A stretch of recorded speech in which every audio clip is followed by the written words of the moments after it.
The equipment, James River delivers. Whether you're mowing your lawn, hauling material, or baling hay, James River has the John Deere mowers, tractors, Gator utility vehicles, and implements you need to get it done fast. Plus, with low-rate financing and big cash rebates, James River makes owning a John Deere just as easy as it is to operate. Request a quote online at jamesriverequipment.com. James River delivers affordable quality. You may wonder what makes us different here at First Federal Savings Bank.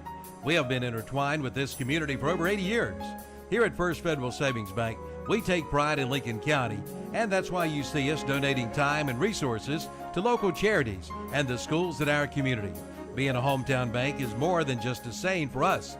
It's about action and impact in the community in such a way that present and future generations are proud to call Lincoln County home. Stop in and see us here at First Federal Savings Bank today. Equal housing lender and member FDIC. It's time to go to work at Triad Corrugated Metals in Lincoln. They're now hiring for manufacturing jobs, and they'll train. Just drop by their location at 108 Industrial Park in Lincoln. And with Triad Corrugated Metal Roofing, you buy direct, thus saving you money. See one of the largest selections of colors in North Carolina. That's Triad Corrugated Metal Roofing, 108 Industrial Park in Lincoln. For more information, call 980-429-2278. It's time to start planning for cold winter weather with one call to Rye Heating and Air in Lincoln. They are locally owned and operated with a team of friendly, skilled, and experienced professionals. Get a free estimate on replacement or new installation. Take up to $1,750 off select Carrier equipment. And ask about their one-time heating maintenance special for just $75. Call 980-389-0008 for Rye Heating and Air. Online at ryeheatingandair.com. Like them on Facebook too. Start up the savings on your auto insurance with a stop at Turner Hauser Insurance Group in downtown Lincoln, your area insurance agency. Jamie Hauser invites you to stop in and find out how you can save money on all of your insurance needs, from home to auto to commercial to farm to life. Visit them at their office at 228 East Main Street, downtown Lincoln. Just look for the big blue awning. That's Turner Hauser Insurance Group, your area insurance agency. Call 704-732-9577 or visit the website at turnerhauserins.com. Come see the all-new Bobcat CT1021 and CT1025 compact tractors, now available at West End Sales in Vail. It's great for maneuvering around the barn, sheds, and landscaping. It's perfect for mowing. Features include four-wheel drive and a 21 and 25 horsepower diesel engine with hydrostatic transmission. See it today at West End Sales, Highway 18 North in Vail. Online at westendsales.com. See their page at whatsupshopper.com and like them on Facebook too. So the Stadium Pregame Show is brought to you by Bean Brothers Hardware of Lincolnton. We thank you for joining us tonight. So taking a look at the teams, we've got Ledford Panthers coming in. Head coach is Chris Doby in his second year. He's got a record of 19-5, so it's been two very successful seasons. Doby replaced Chris Adams, who was the coach for a decade at Ledford, and they've had good success under Adams. Doby has been on staff for a while, for a long time as an assistant, and also spent 8 years as the girls' basketball coach. They come into the season 11-1. The only loss was a 28-20 road loss to Oak Grove last week, who was the conference champion. Now, Oak Grove lost to Crest last week 42-15. So Crest is down playing South Point. That's a rematch game from early in the season. So they lost to Oak Grove in mid-October. Now, one thing you'll find out when you listen to the interview, we will have Coach Lubowitz on here shortly. When you listen to the interview, this is kind of a strange thing. The last 3 weeks, the teams that East Lincoln has played have been very one-sided in how they do things offensively. North Lincoln ran predominantly and almost always, not throwing the ball very much. Ashe County came out, threw it all over the lot in one of those Mike Leach air raid spread offenses. And then last week we had Tuscola, who almost never throws the ball. So it's been back and forth for the defensive coordinator. But now this week you got a Ledford team that comes in, is very balanced. They've got almost 5,000 yards offense in 12 games this year, 3,000 rushing and 2,000 passing is pretty much the breakdown. So it's a pretty balanced team that we have here coming down from Thomasville area to take on the Mustangs. So in their playoff run so far, Ledford beat Freedom 41-0 in the first round at home. And then last week they traveled to Northwest Cabarrus and won 42-27. So we'll take a look at some of the star players for each team, key players that you'll want to watch and we'll be listening for tonight. So we'll do that here. First, let's take a 2-minute timeout, and then we'll be back with the interview with Coach Lubowitz. You're listening to the Pregame Stadium Show, brought to you by Bean Brothers Hardware of Lincolnton. So we'll be back after this 2-minute timeout.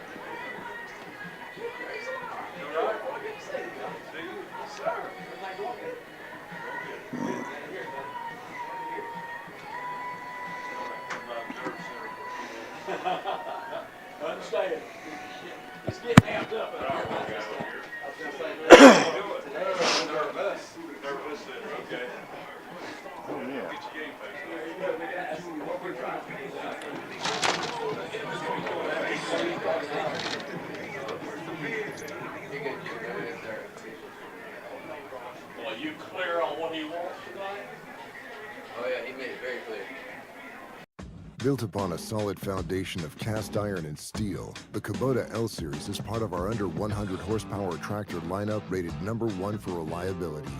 They feature powerful Kubota diesel engines and easy operation. The durable Kubota L-Series. Talk to your local Kubota dealer today to schedule a demo. Go to KubotaUSA.com for full disclaimer. Your Kubota dealer is Parker Farm Service, located at 126 Bessie Drive on Oak Grove Road at the Highway 74 bypass in Kings Mountain. Over 1,000 pre-owned vehicles are available at Classic Volkswagen in Gastonia. They probably have the vehicle you've been looking for. And right now, make no payment for 60 days on the new or used vehicles. And now, take $500 off any new or used vehicle when you mention this radio ad. Yes, this radio ad is worth $500.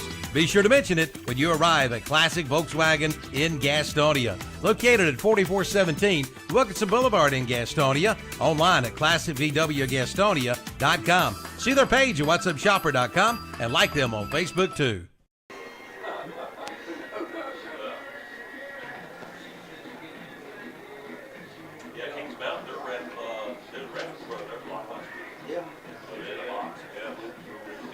Looking for your dream home? Look to Gates Realty and Auction in Lincolnton.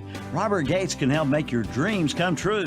Robert has over 30 years combined real estate and auction experience and is licensed in North Carolina. Visit their website at gatesauction.com and check out the latest listings available. We're sure there's one for you and your family.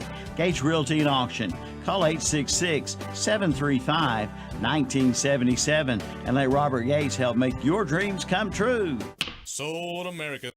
Come see the all-new Bobcat CT1021 and CT1025 compact tractors. Now available at West End Sales in Vail. It's great for maneuvering around the barn, sheds, and landscaping. It's perfect for mowing. Features include 4-wheel drive and a 21 and 25 horsepower diesel engine with hydrostatic transmission. See it today at West End Sales, Highway 18 North in Vail. Online at westendsales.com. See their page at WhatsUpShopper.com and like them on Facebook too. Good.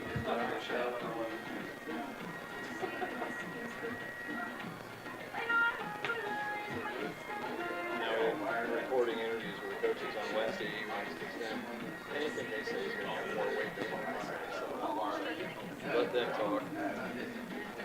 Most of them are pretty good at it. What's the best way to explain the golf at Glen Oaks Golf Course in Maiden? It's world-class golf for the working class. Yes, golf is never better than it is at the Glen Oaks Golf Course in Maiden, with special programs for seniors, men, ladies, and juniors, plus a driving range, banquet facilities, and a swimming pool, picnic area, and more. For your tee time or other questions, call 828-428-2451. The Glen Oaks Golf Course, 245 Golf Course Road in Maiden. It's world class for the working class. Cold weather is here. See the new Bean Brothers Hardware and Supply in Lincoln for your propane, priced at just 75 cents a pound. Bean Brothers also carry brand new propane tanks. They also sell kerosene and electric heaters, and they do kerosene heater repair. Get your wicks too, and ask about their line of generators. And make sure your pets are warm and cozy with cedar and pine shavings at Bean Brothers Hardware and Supply, 969 Reachville Road in Lincoln. Like them on Facebook too, and plan now to save big during their Black Friday sales event November 25th.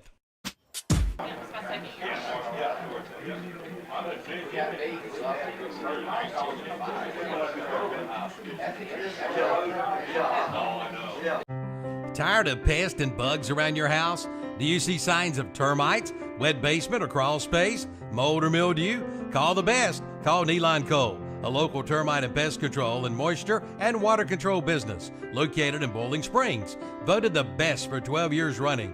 They have the skills and experience to help make your home more comfortable, to save you money on your energy bills, or to inspect a home you're buying for prior or present costly damage. Call Neeline Cole today at 704-434-9411 for a free estimate. Use the best. Neeline Cole, proudly serving the Carolinas. Hey, I'm Joey Logano, and if you're looking for affordable, quality equipment, James River delivers. Whether you're mowing your lawn, hauling material, or baling hay, James River has the John Deere mowers, tractors, Gator utility vehicles, and implements you need to get it done fast. Plus, with low-rate financing and big cash rebates, James River makes owning a John Deere just as easy as it is to operate. Request a quote online at jamesriverequipment.com. James River delivers affordable quality.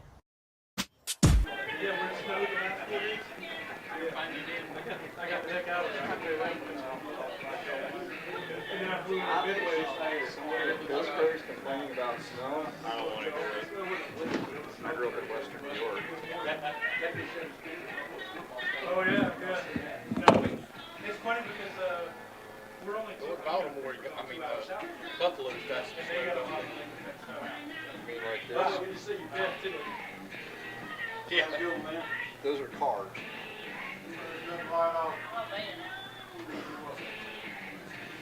They show in the stadium today.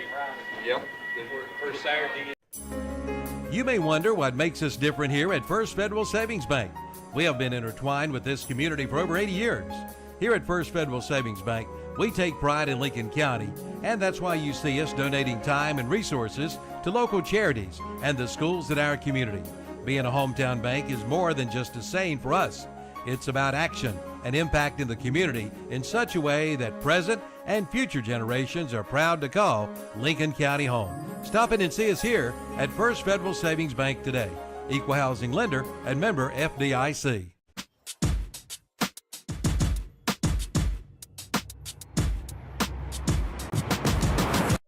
Now joining us on the Stadium Pregame Show, brought to you by Bean Brothers Hardware of Lincoln, backed by popular demand for the fourth consecutive week. It's East Lincoln head coach David Lubowitz. Coach, thanks for joining us again. Hey, thanks for having me again. Round two, Tuscola, and again, East Lincoln jumps out, gets a good lead, takes care of business, and moves on to the next round. Had to be pleased with that performance. Yeah, I think, with the weather and all that was going to go on, we wanted to make sure we could score early. I think we talked a little bit about that last week. We generally defer on coin tosses if we win, but I told the captains to take the ball if we win. Now, we didn't win, so they got the ball first, but we were able to get a pretty quick stop and then, score some points quick. And that really helped because that second half, it was ugly out there. It was muddy. Footing wasn't good. Everybody was tired. It was not a good offensive field. Tuscola was able to move the ball pretty well, but for the most part, you kept them between the 20s. The two exceptions were first half, you had that great goal line stand. That was quite a job by your defense to keep them out of the end zone there. Yeah, the goal line stand. I've talked to a couple people about it. That's the game changer. I think we're up 21-0, and then we're able to stop them right before half, and that's just such a momentum breaker for us to get into the locker room still with a 21-point lead, knowing we're getting the ball, and then them not being able to punch it in. That's just it's got to take some of their gusto away from them. So yeah, that was an amazing stand by the defense there. And both your lines did a good job. They were really big. I mean, they had some big players out there for Tuscola, but they didn't really push you around on either side of the ball. Yeah, we talked all week about how big they were, and that they were going to punish us and they were going to try and run it right at us. And they were what you said. They were huge up front. Their tackles were giant, and their quarterback and running backs were really good, and really good discipline runners standing behind their blocks. So I mean, kudos, credit to the defensive line and the linebackers for being able to fight against that all day long. Now, again, we have to ask, at this point of the season, you've played a lot of games. What's it look like on the injury front? One we noticed during the game was Keandre Walker had a bit of an injury as he scored on that 59-yard touchdown pass. How's he doing? Yeah, his hamstring was strained there a little bit. I think he probably could have went back in Friday. And then we've been easy on him this week, making sure he's getting all his treatments and kind of keeping his running to a minimum. But he was out there today and he ran around pretty good, so I'm feeling pretty good about him playing Friday. And, Dre's a gamer, so he's going to want to be in there and he's going to want to compete. So I think you'll see two lining up on Friday night. Really beyond that, obviously we're now going into our 13th game. There's lots of bumps and bruises and soreness and stuff like that, but nothing major. So we're still pretty good, knock on wood, on the injury front. Well, next up for you tonight will be the Ledford Panthers, 11-1 coming into the game. Their only loss being against Oak Grove. Now, the last 3 weeks, your defensive coordinators had to play a ping pong match. Went from all running to all passing, back to all running with Tuscola last week. Now Ledford comes in here, and they're pretty balanced, and they're pretty explosive. They've already put up almost 5,000 yards of offense in 12 games this year. Definitely a different challenge. Oh, yeah, very balanced team. I mean, you look at the quarterback himself, I think he's thrown for like 1,800 and ran for another 11 or 12. And some of that's designed runs, and some of that's, he drops back to pass, feels pressure, or, he's really fast, so he likes to show off that speed a little bit. This is the first. We talked about that ping pong game we've been playing defensively where we got to stop the run, then we got to stop the pass, and we got to stop the run. Well, this will be the first week in a couple of weeks, probably since the St. Stephen's game, where we have a balanced attack, and, our kids are going to really have to step up because of it. Yeah, you were speaking about the quarterback, Nathan Carr. He's got 1,343 yards rushing, 24 touchdowns, and then he's thrown for 23 touchdowns. And I'm finding this hard to believe, but according to the stats on Max Prep, 0 interceptions. Yeah, we saw that. They only have 2 turnovers on the season. Yeah, it's a really good football team. You probably haven't got a chance to see much of them yet, but watching them on film, the couple of games we have seen them, they're really good as far as ball control and making sure they're athletes that need the ball, get the ball. I told the kids today when we broke, this is the best team we've played all year. So out of the 12 games we've played, this will be the best one. I don't know how else to put it. I mean, they're good up front. They've got good skill receivers. They got a good back. The quarterback, really makes everything go, but he's complemented well by everybody else. They got a 6'6" tight end H-back. Their defense is solid across the board. They're very similar to us talent-wise. There's not a lot of holes that you can find. Yeah, they've forced 28 turnovers and only committed 2, so that's definitely got to be fueling the success they've had so far. And you mentioned the receivers. They've got 3 receivers that are averaging more than 15 yards a catch. It's pretty impressive for a high school team. Yeah, no, they are impressive. They really are impressive and fast all over the place. The number 5 kid, I don't remember his name, but the 5 kid's really fast. He's one of their wideouts, plays safety for him too. And then 20 and 12 and 8, they're running back. They all, when they have the ball in their hands, they're really good. And the scary part about it is that not only can those kids go, but the quarterback is really their main spark plug there. So, you're kind of caught in that. Do you want to shut down the quarterback and let these other kids try and beat you, or do you try and shut down, those guys and see what the quarterback can beat you? So it's going to be a nice little chess match this week for us defensively. And then over on offense, like you said, with the weather the way it was Thursday night, you really weren't going to throw the ball very much. I think you threw 6 times. You had the long pass to Walker. You had some other ones that were completed, but you just really weren't going to be able to do much the way the weather was, especially the second half. Yeah, rain's not great for our offense. I think we're a pass first, run second kind of team. But thankfully, Chris Daly, our running back, is really grown up this year, just a sophomore. And that first drive you saw, we kind of put everything on his shoulders and he delivered. So, thankfully we had the running back and the offensive line that could switch gears, and when we don't throw it as much, we're still able to, score some points running the ball. And one last thing, just wanted to give a shout out to one of your players that stepped up and did a great job last week, Chris Milletta. Yeah, I told you about him, right? Yes. You have a luxury there. You've got two very good kickers, and there's a lot of high school teams that don't have any. He did a fine job. Yeah, I mean, credit to, our soccer program for developing and stuff, and then those kids really don't get much coaching. We've got a guy that comes down maybe once a week with them, but they both, Chris got hurt. I told you last week, Chris got hurt in the off-season, and Helmut just kind of stepped up. Every time I drove by the school, he was out there kicking on his own or kicking with some of our kids. And Chris did the same thing a year before. So, I mean, credit to both of them for not only playing soccer and doing really well in soccer, but being able to excel on the football field, too. And I told you last week, Chris was good. He looks a lot like Helmut in shoulder pads and a helmet. So the other team probably didn't even notice. Well, Coach, we thank you for joining us on the Stadium Pregame Show, brought to you by Bean Brothers Hardware of Lincolnton, and good luck in the game tonight. Thank you, David. What's the best way to explain the golf at Glen Oaks Golf Course in Maiden? It's world-class golf for the working class. Yes, golf is never better than it is at the Glen Oaks Golf Course in Maiden, with special programs for seniors, men, ladies, and juniors, plus a driving range, banquet facilities, and a swimming pool, picnic area, and more. For your tee time or other questions, call 828-428-2451. The Glen Oaks Golf Course, 245 Golf Course Road in Maiden. It's world class for the working class. Cold weather is here. See the new Bean Brothers Hardware and Supply in Lincoln for your propane, priced at just 75 cents a pound.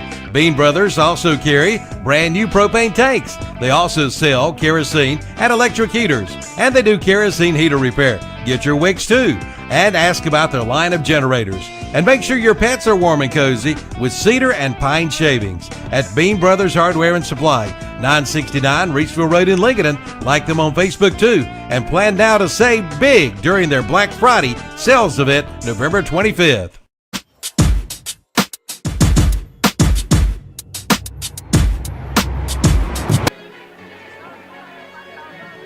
Trick play before halftime for an 80-yard touchdown. Fight after the extra point. Trouble getting the teams in the locker room. I mean, it was insane.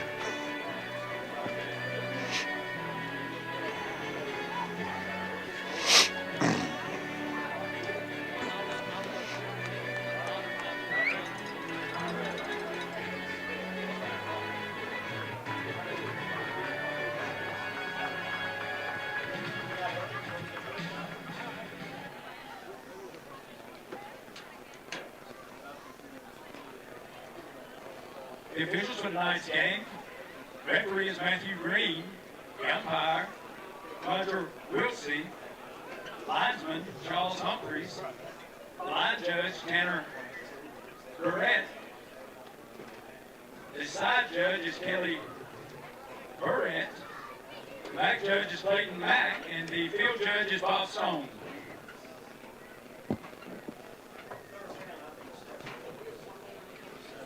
Captain tonight for the Panthers of Ledford, number 2, Nate Carr.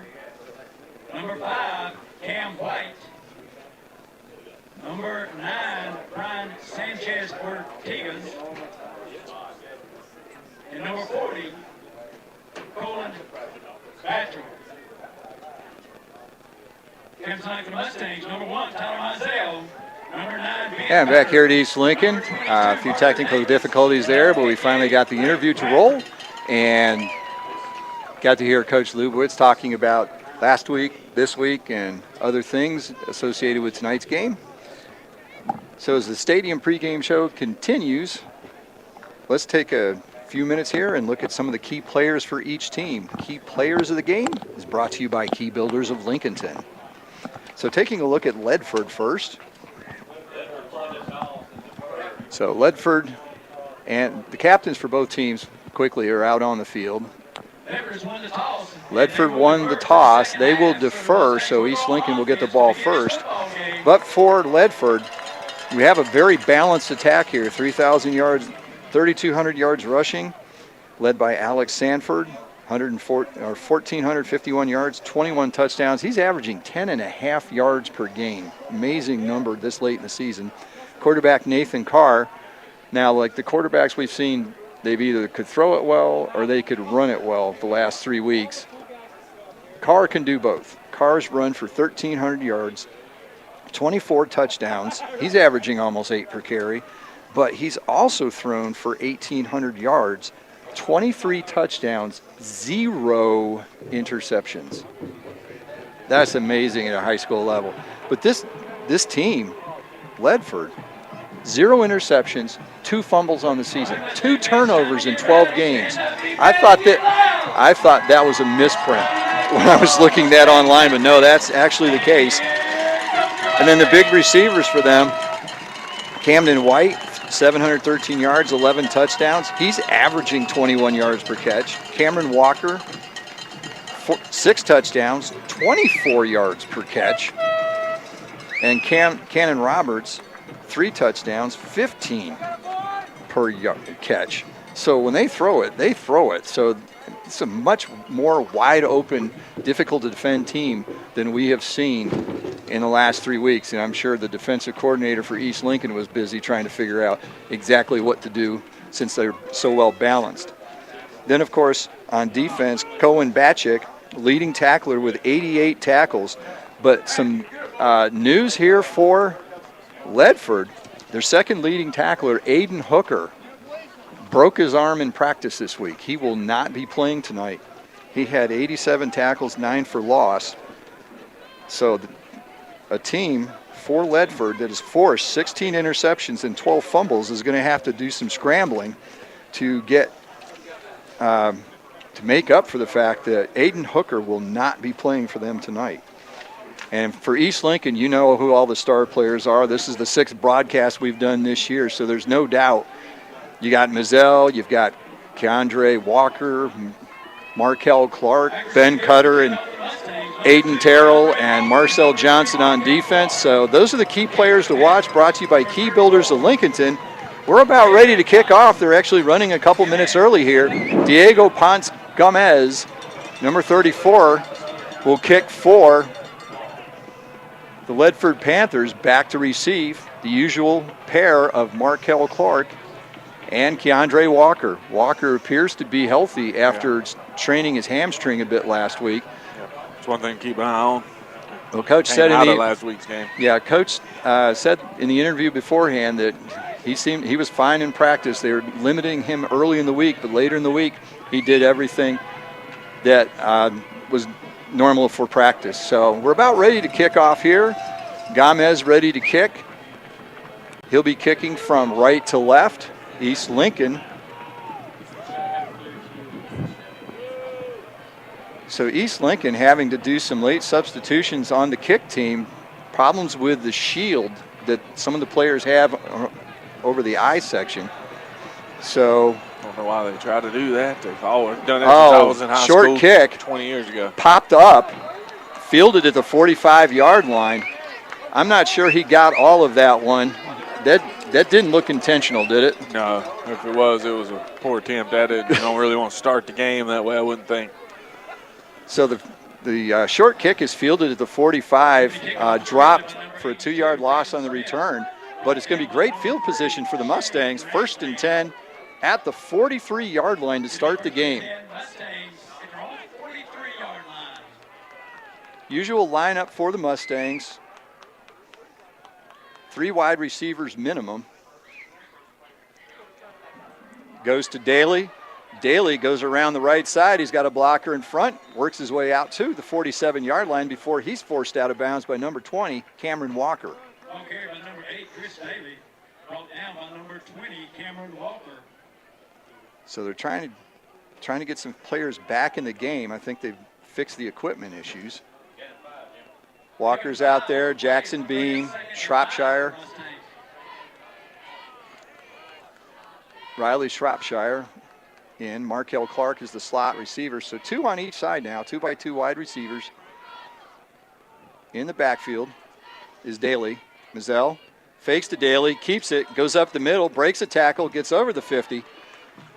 He's dropped at the 49-yard line. He'll be about 2 yards short of the first down. It'll be 3rd and 2. Brought down by number 7, Brandon Martinez Flores.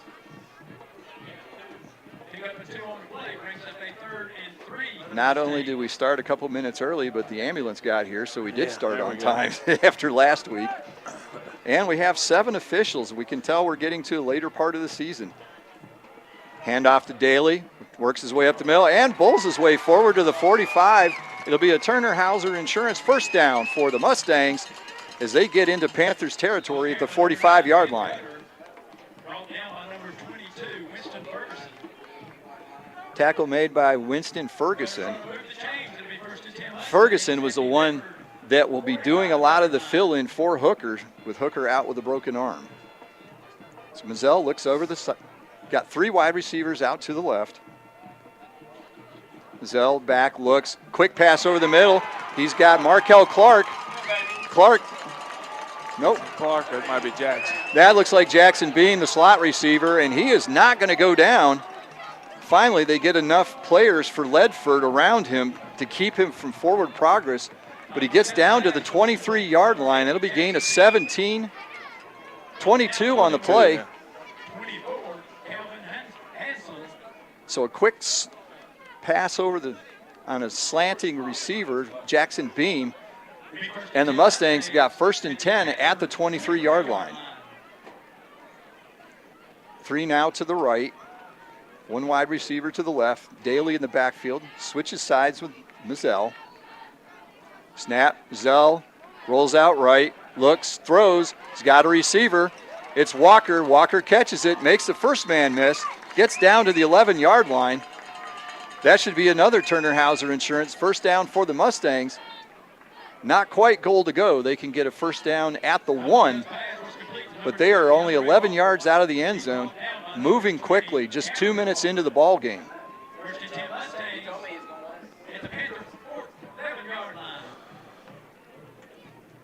Handoff to Daly. He's through the left side, untouched. Touchdown for the Mustangs. Big hole in the left side of the line. Daly waltzes through and gets to the end zone untouched. And that is a Gates Auction of Lincolnton touchdown for the Mustangs. Just 2.5 minutes into the game, and the Mustangs lead 6-0 with the extra point coming up. This week, Helmet Rojas is back for the Mustangs after playing soccer last week. Chris Valletta did a great job filling in. He went 5 for 5 on extra points, but it will be Rojas for the extra point. Mazzell holding. Snap, hold, kick is up, and it's good. So with 9:34 to go in the first quarter, on the First Federal Savings Bank scoreboard, it's 7-0 Mustangs. We'll be back after this timeout on the Lincoln County Playoff Game of the Week. Built upon a solid foundation of cast iron and steel, the Kubota L Series is part of our under 100 horsepower tractor lineup rated #1 for reliability. They feature powerful Kubota diesel engines and easy operation. The durable Kubota L Series. Talk to your local Kubota dealer today to schedule a demo. Go to KubotaUSA.com for full disclaimer. Your Kubota dealer is Parker Farm Service, located at 126 Bessie Drive on Oak Grove Road at the Highway 74 bypass in Kings Mountain. Over 1,000 pre-owned vehicles are available at Classic Volkswagen in Gastonia. They probably have the vehicle you've been looking for. And right now, make no payment for 60 days on the new or used vehicles. And now, take $500 off any new or used vehicle when you mention this radio ad. Yes, this radio ad is worth $500. Be sure to mention it when you arrive at Classic Volkswagen in Gastonia. Located at 4417 Wilkinson Boulevard in Gastonia. Online at ClassicVWGastonia.com. See their page at WhatsAppShopper.com and like them on Facebook too. Kickoff here at East Lincoln. Milletta kicks it down to Ferguson. Ferguson takes it, finds the hole over the left side and gets it out to the 35-yard line. So Milletta with a good kick down to the 5. 30-yard return for Ferguson. It'll be first down for the Panthers on their first possession.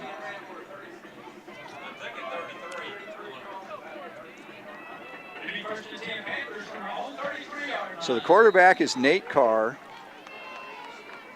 Alex Sanford, the running back.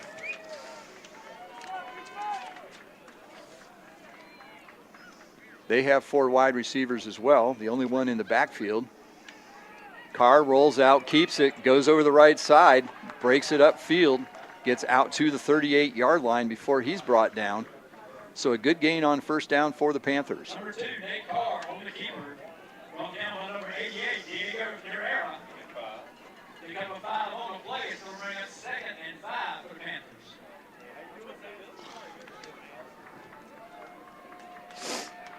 So Sanford is the back in the backfield next to Carr. Cannon Roberts, kind of a wing tight end. 3 other wide receivers. Carr looks over, takes a snap, goes back. He's under pressure, and he is sacked. Yeah, came untouched. Tight end just standing there hanging out. Marcel Johnson. Right off the edge. Yes, he did. I mean, great Number call 24. defensively. Marcel Johnson blows in. Yet another tackle for loss for Marcel Johnson.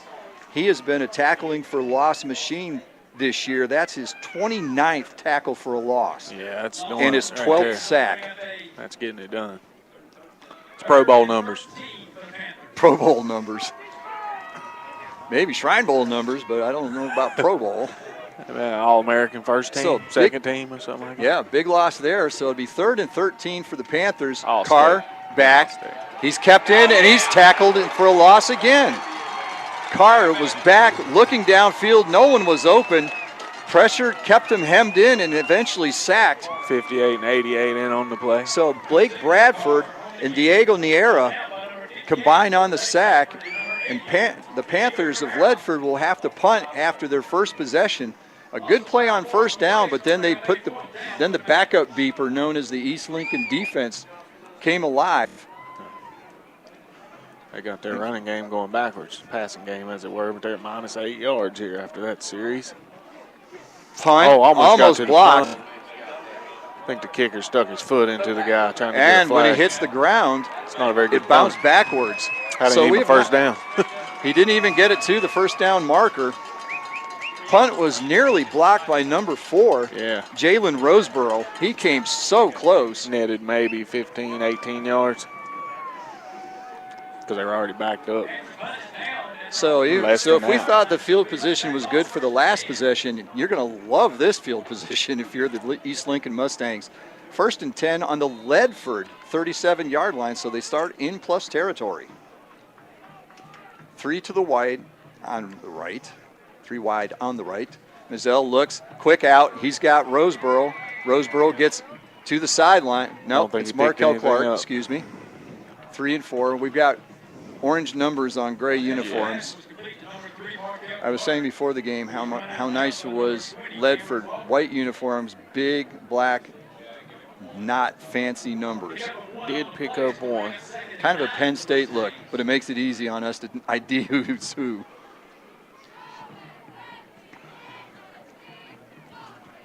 Kept it positive. So gain of 1 All they could on the do to quick get out. that little bubble screen. Mm-hmm.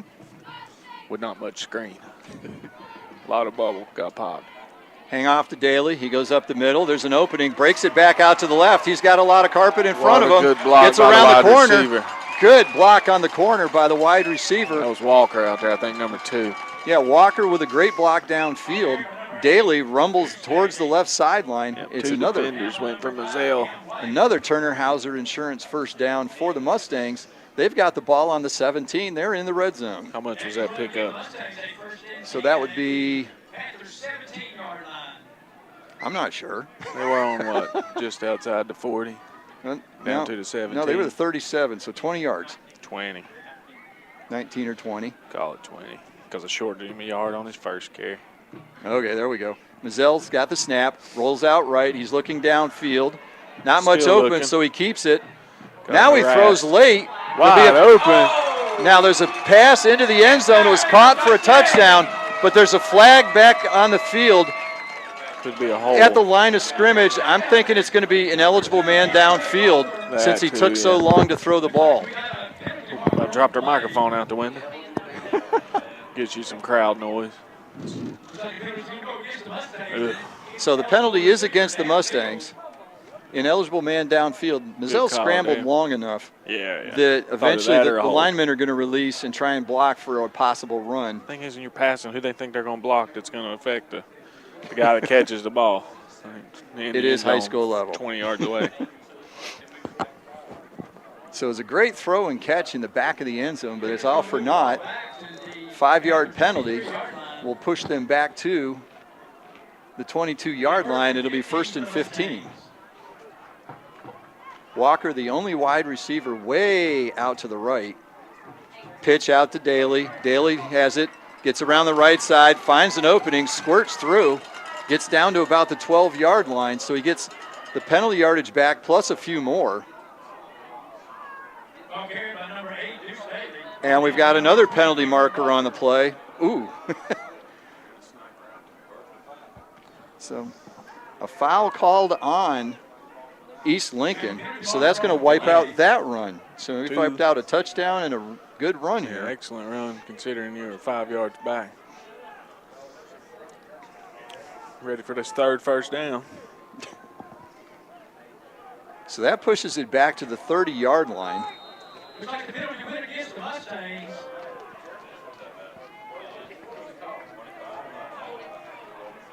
So a holding call against the Mustangs pushes it back to the 30-yard line. Now it's going to be 1st and about 25, it looks like. Quick pass over the middle. It's Markel Clark. He's got it on inside screen.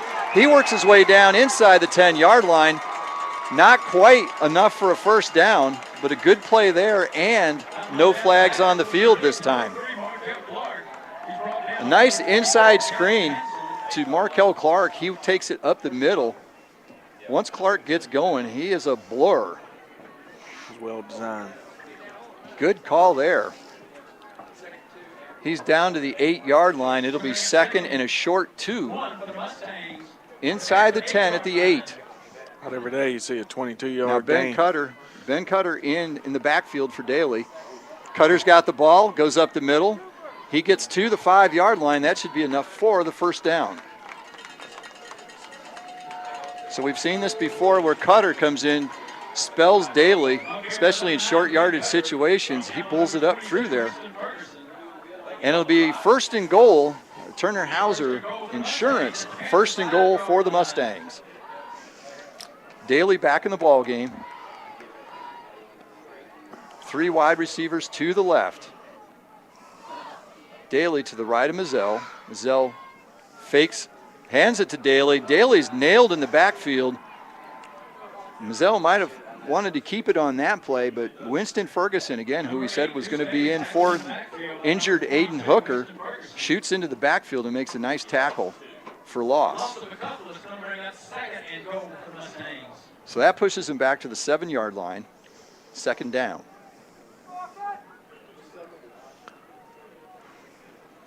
East Lincoln looking to take a 2-score lead here early in the ball game. We've got 4 minutes to go in the 2nd quarter, and East Lincoln's threatening for the 2nd time.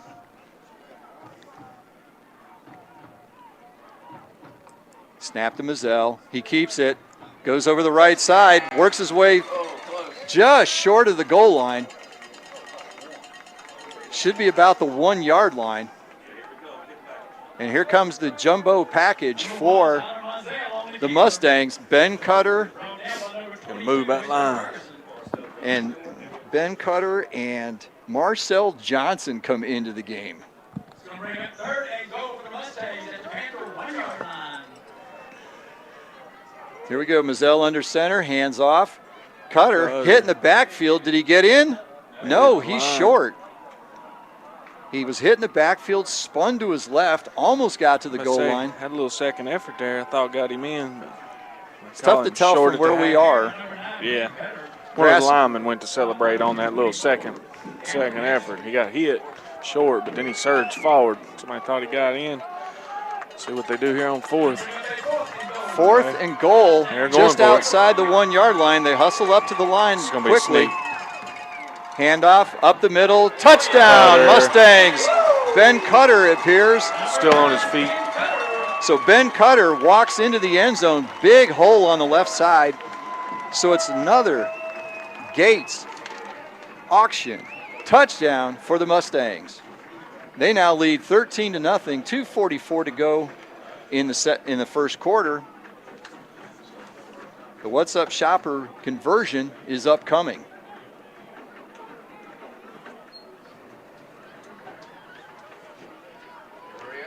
Late lineman coming in for the Mustangs. Play clock down to 6. Will they get the try off in time? They do. Snap, hold, kick is up, and it's pounded through. So Chris Miletta with the extra point, and with 2:44 to go in the first quarter, Mustangs 14, Ledford 0. We'll be back in 60 seconds on the Lincoln County Playoff Game of the Week. Looking for your dream home? Look to Gates Realty and Auction in Lincoln. Robert Gates can help make your dreams come true. Robert has over 30 years combined real estate and auction experience and is licensed in North Carolina. Visit their website at gatesauction.com and check out the latest listings available. We're sure there's one for you and your family. Gates Realty and Auction. Call 866-735-1977 and let Robert Gates help make your dreams come true. Sold America. Come see the all-new Bobcat CT1021 and CT1025 compact tractors. Now available at West End Sales in Vail. It's great for maneuvering around the barn, sheds, and landscaping. It's perfect for mowing. Features include 4-wheel drive and a 21 and 25 horsepower diesel engine with hydrostatic transmission. See it today at West End Sales, Highway 18 North in Vail. Online at westendSales.com. See their page at whatsupshopper.com and like them on Facebook too. 42, Chris Miletta. Back at East Lincoln, Miletta kicking off. It's caught at the 6-yard line and he's didn't quite get him down. We got a flag. Let's see what's going on there. Kick was caught by Cameron Walker at the 6-yard line. He went up, was hit at about the 15-yard line, wormed his way out of that tackle, gets it out to the 25. We've got some penalty markers on the field. We'll have to wait and see what that's about. So they've put the flags on the 15, and now we've got a hold on Ledford, so that's going to push them back even further. Block in the back is the call. And the flags are thrown at the 15-yard line. So they're probably going to be inside their own 10 to start this possession. That's a long way to go against this East Lincoln defense.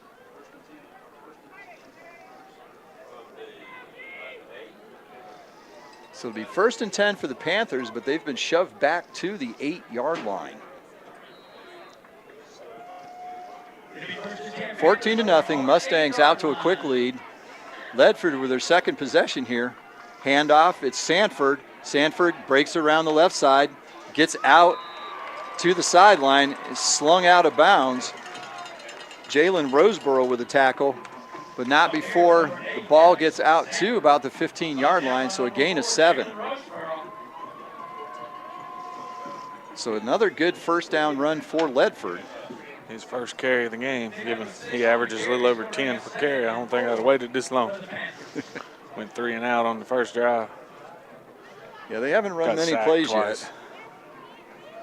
2 runners in the backfield along with Carr.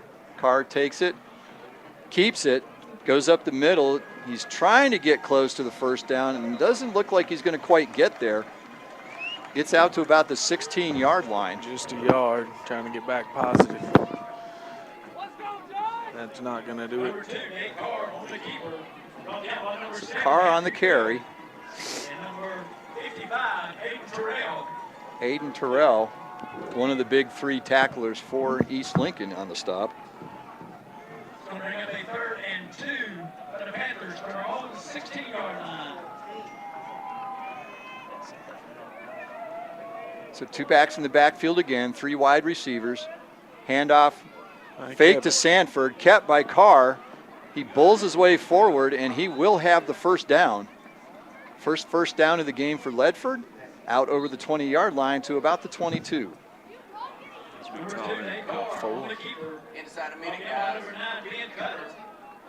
So we're inside a minute to go in the first quarter. It's been all East Lincoln up to this point. So a Turner Hauser Insurance first down for the Panthers.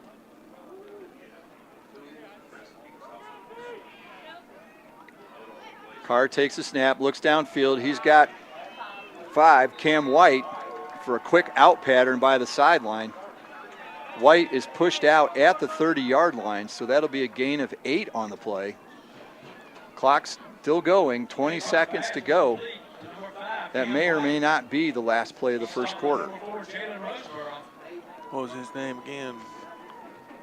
White. All right. Carr to White. Clock is down to 5 seconds. I'm not sure they're going to get this off in time. And they are not. That's the end of the first quarter. On the First Federal Savings Bank scoreboard, it's East Lincoln 14, Ledford 0. We'll be back with a second quarter after this 60-second timeout on the Lincoln County Game of the Week. What's the best way to explain the golf at Glen Oaks Golf Course in Maiden? It's world-class golf for the working class. Yes, golf is never better than it is at the Glen Oaks Golf Course in Maiden, with special programs for seniors, men, ladies, and juniors, plus a driving range, banquet facilities, and a swimming pool, picnic area, and more. For your tee time or other questions, call 828-428-2451. The Glen Oaks Golf Course, 245 Golf Course Road in Maiden. It's world class for the working class.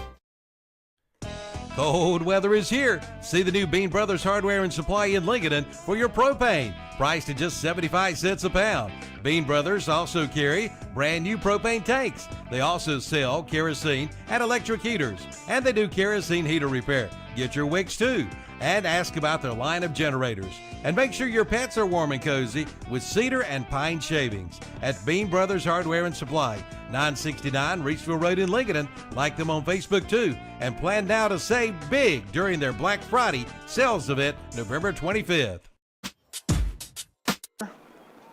Ledford has the ball, 30-yard line. It'll be 2nd and 2.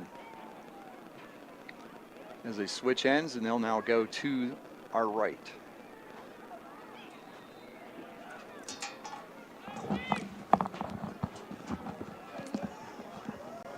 Man in motion, handoff up the middle. It should be Sanford.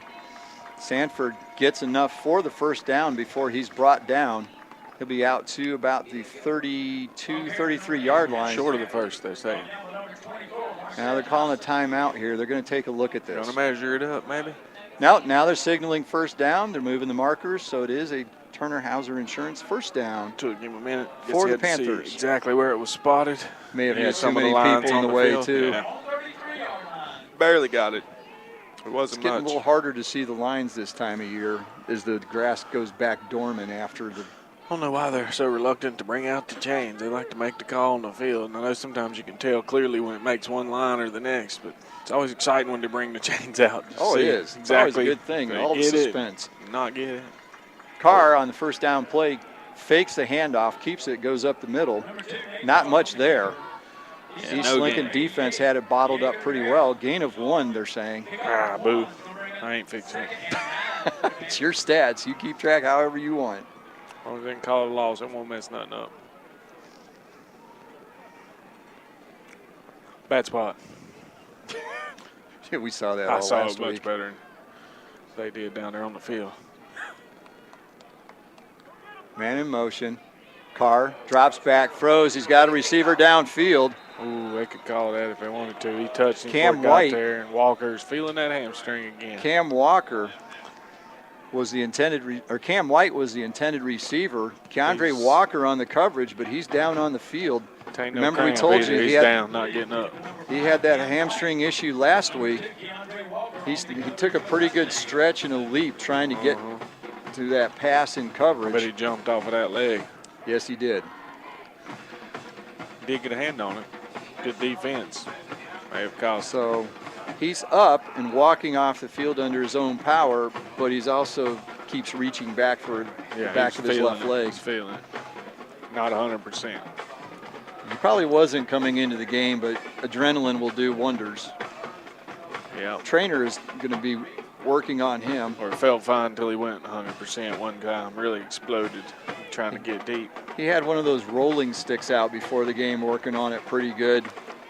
Saw it down here. It's still on the bag down here. Well, I'm sure they'll head back out. Car back again. Blitz. He's pressured. Runs it up the middle. Does not get back to the, well, he might get to the line of scrimmage. Well, a little extra Looked effort. like he was going to be stopped short for a sack. Still going to bring up fourth and most likely a punt unless they're real gamblers here. So with Walker out, Clark and Shropshire will go back in punt formation for the Mustangs. So now I give him that yard back. There you go. And quarterback Nate Carr looks to be the punter. Jack of all trades for the Panthers. Yeah, he's doing a lot. And he's back to full 15 yards behind the line of scrimmage. They almost had the last And the snap blocked. almost went over his head anyway. That was almost blocked as well. He got it off, bounces, picked up by Clark. No, that's Shropshire. He runs sideways. Oh, I don't think he was down. He was not down. He was slung around. He landed on the defender. Yep, sure enough. Bounced back up to his feet. He never touched the ground. Good heads up running. Good call by the official or a good no call. The official right here in front of it was just looking at it going, nope. Yeah. No whistle. So a lay person, that definitely looks like you're down, you know, but he didn't touch the ground like you said, landed right on top of the defender. So he gets it out to the 43-yard line. The Mustang defense stiffens again, almost gets a block, and then again, great field position, this time at their own 43. So they have been inside. They've been at least their own 43 on all three possessions. Zell in the backfield, takes a snap, hands it off to Daly. Daly works his way up the middle, not much there. I don't think they going to give Spot him one. gives him maybe one. Out of pity. I'm not sure he got that far. Again. Yeah, they gave him one.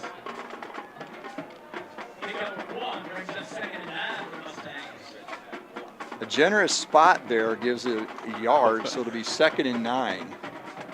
A generous 1 yard. Well, compared to where he was hit, yeah, it was generous. With the middle linebacker, looks like he's coming. Yep, there he comes. Zell back. He's pressured, flushed out to his left. He's going to run it. He's across the 50, jumps out of bounds at about the 45-yard line. Picked up a first. And they mark him out at the 43. That'll be another Turner Hauser Insurance first down for the Mustangs. I don't think that was a design play. Nobody open downfield, but when you have Mazzell, if there's nothing there, he can pull it down and run. I believe he might have faked him out as he went out. I gave him a couple extra yards. Just didn't have a good look at where he went out exactly. So in plus territory at the 43-yard line of the Panthers, 1st and 10 for the Mustangs. 3 wide receivers to the short side of the field on the left. Now Beam goes in motion. They're going to call timeout because the play clock was just about at 0. So a timeout for East Lincoln. We'll keep it here. We've got 8:49 to go in the second quarter. Mustangs up 14-0. Let's take a look at some of the other games around the area. In a game that will be directly affecting this game, West Charlotte is at Kings Mountain. The winner will play the winner of this game here. So if West Charlotte were to win and East Lincoln were to win, it'd be a home game here. They're going to beat King Mountain. We'll see. Their 5 losses are to all the Charlotte teams that are all still in the playoffs. Chambers, Huff, some of the others. I mean, their 5 losses are quality. That does need to be taken into consideration. They are not going to be afraid of Kings Mountain. They've seen teams Bigger, just better. as good, if not better. That's saying something. Kings Mountain. And then on the other side, powerhouse in 2A for sure. And the other side of the bracket down in Gaston County, Crest is at South Point. That's a rematch of the game during the regular season. The winner will play East Guilford, West Henderson winner. So that's what's left on the west side of 3A at this point. And then, of course, up in Maiden, you've got Bunker Hill visiting the Blue Devils. Beam in motion.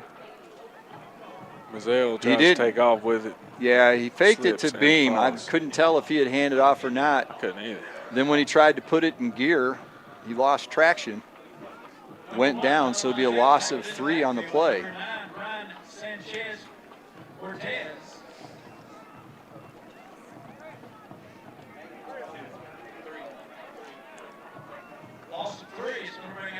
So a loss of 3, 2nd and 13. Still inside Panthers territory. Mazzell goes back to pass. He's rushed, flushed out to the right, looks, and just throws it out of bounds to the Ledford coaching staff. Nothing much there. Good coverage downfield. Plus 3 of his receivers were all on the side away from where he was rolling. He was rolling to the right. He had 3 receivers right down in front of us. So not much to do there. A couple flags out. See what that's about. And we've got another flag. And we've got another flags. ineligible man downfield. Surely not. They're talking So to the penalty Ledford is against the coach. Mustangs. He's going to decline it. So ineligible downfield, but they do decline it because it's going to bring up 3rd and long for the Mustangs. Not sure that was the best idea, rolling out to the No, right. with one You had receiver. 1 wide receiver on that side. He was well covered deep down the field. It'd have been just forcing it downfield. No wide receiver. Okay. 1 wide receiver. That's Walker. He's back in the ball game. Guess he's feeling a little better. Must have rolled it out. Must have. Mazzell back to pass. He's flushed. He runs up the middle. He's got a lot of room. He should get the first down. Sticks the ball out. that's Gets gonna to be the close. 35-yard line. Did He's going to get be it. about a yard short. And they're far enough out. This is definitely not one you want to try a field goal on. If you're at the 35. 4th down territory. If you're on the 35, you're looking at a 52-yarder, and this is high school. Miletta can kick it well, but so can Rojas. Low but percentage there. that's not a good call. So 4th and 2 for the Mustangs on the 35, and they'll be going for it.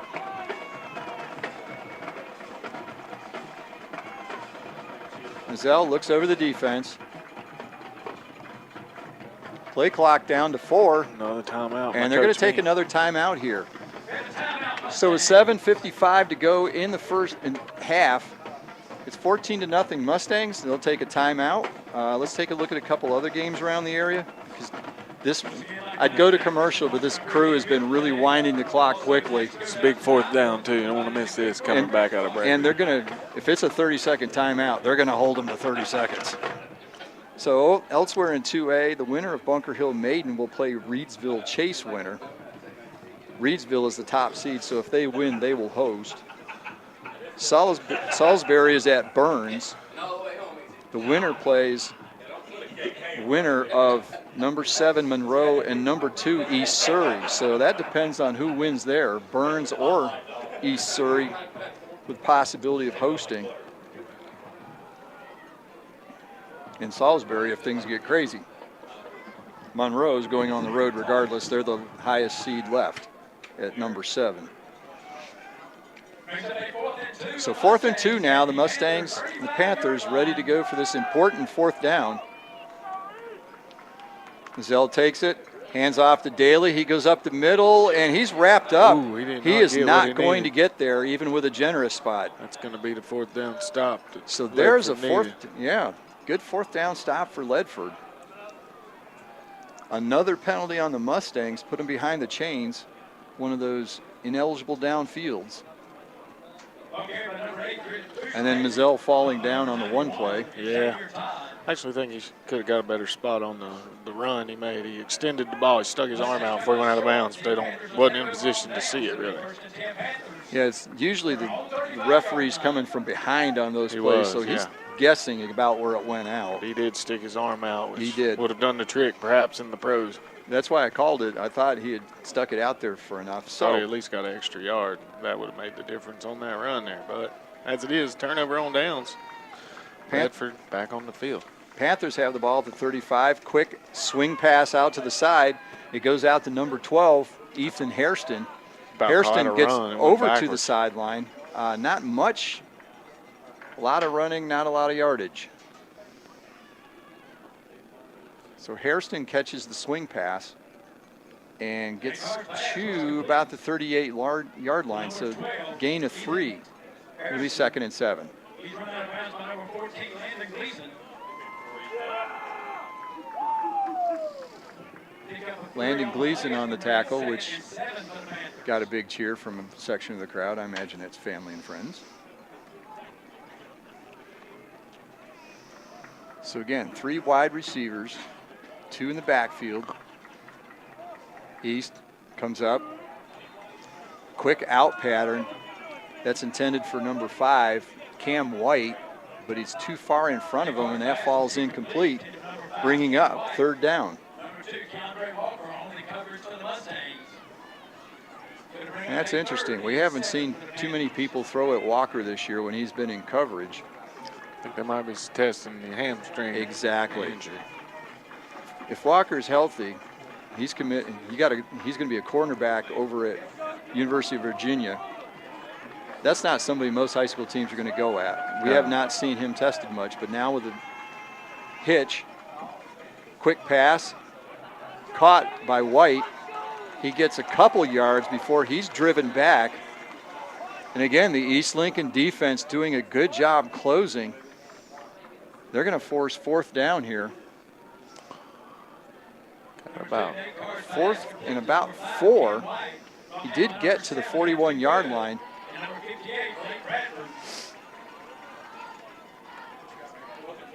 So it'll be bring up 4th down, and Carr will drop back to punt again for the Panthers.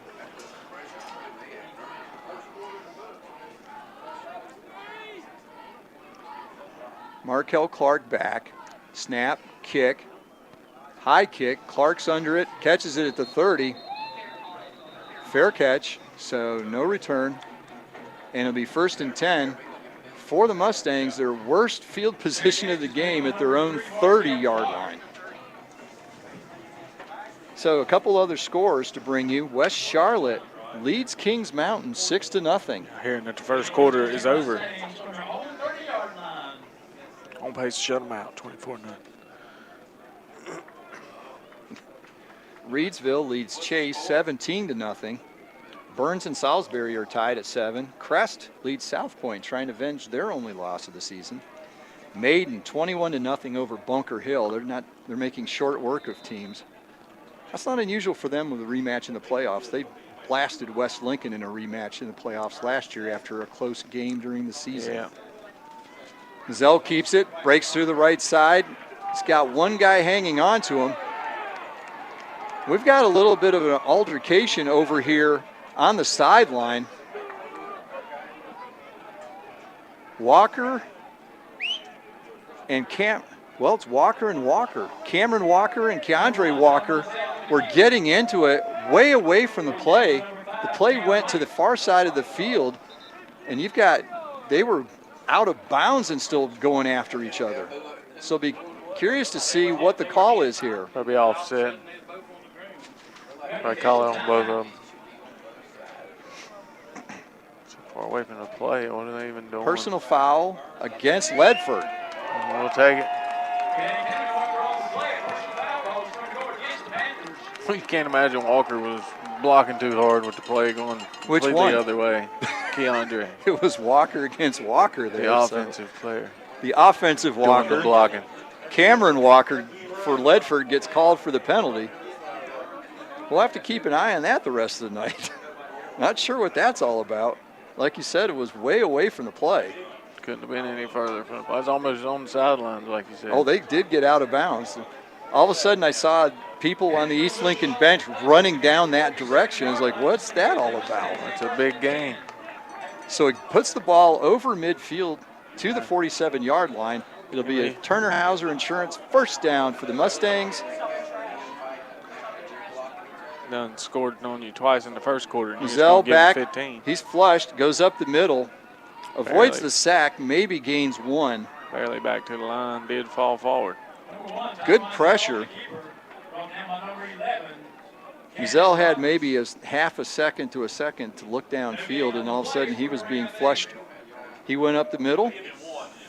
Gain of one. And we're already down to 5 minutes to go in the first half. If they could run it out, get a few first downs, even some points there, that'd be a good way to go into the locker room. And Ledford will get the ball to start the second half. So Mazzell, quick out. He's got it to Clark. Clark's got open field. He breaks to the middle. We got a flag behind the play. Clark takes it all the way to the end zone. Called a hold on Keandre. There's 2 flags down at the 33-yard line. We'll have to wait and see if another touchdown gets wiped off the board. 47 yards. And it looks fortunate for the Panthers. Holding against the Mustangs. That'll wipe that score off. They'll maintain possession, but great quick out pattern to Markel Clark. Looks like they're going to call a holding call against the Mustangs.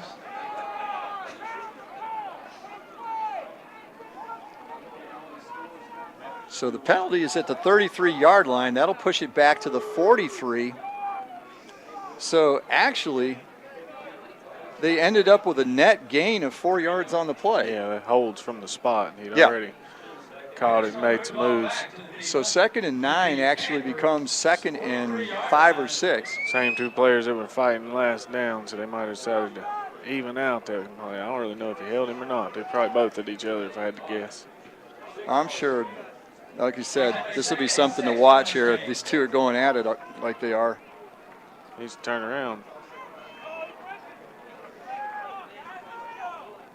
The defensive blocker is right up in the grill of the offensive blocker. Only the line of scrimmage separating them. Clark. Oh, Walker. Walker's underthrown. Oh, underthrown and out of bounds. Mazzell was back to pass.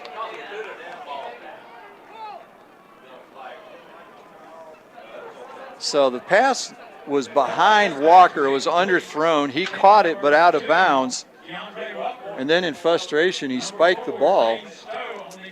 And that'll be another penalty on the Mustangs. Cannot do that. They're discussing it. It's a little lengthy. Wave it off. He's out of bounds, too.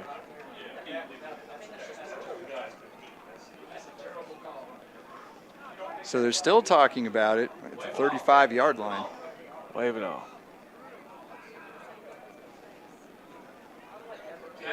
And it is waved off. So good call, Jason. No, not much else to talk about. Call it. You're turning into Tony Romo over here. Calling them before they happen. Got that clairvoyance up. There you go.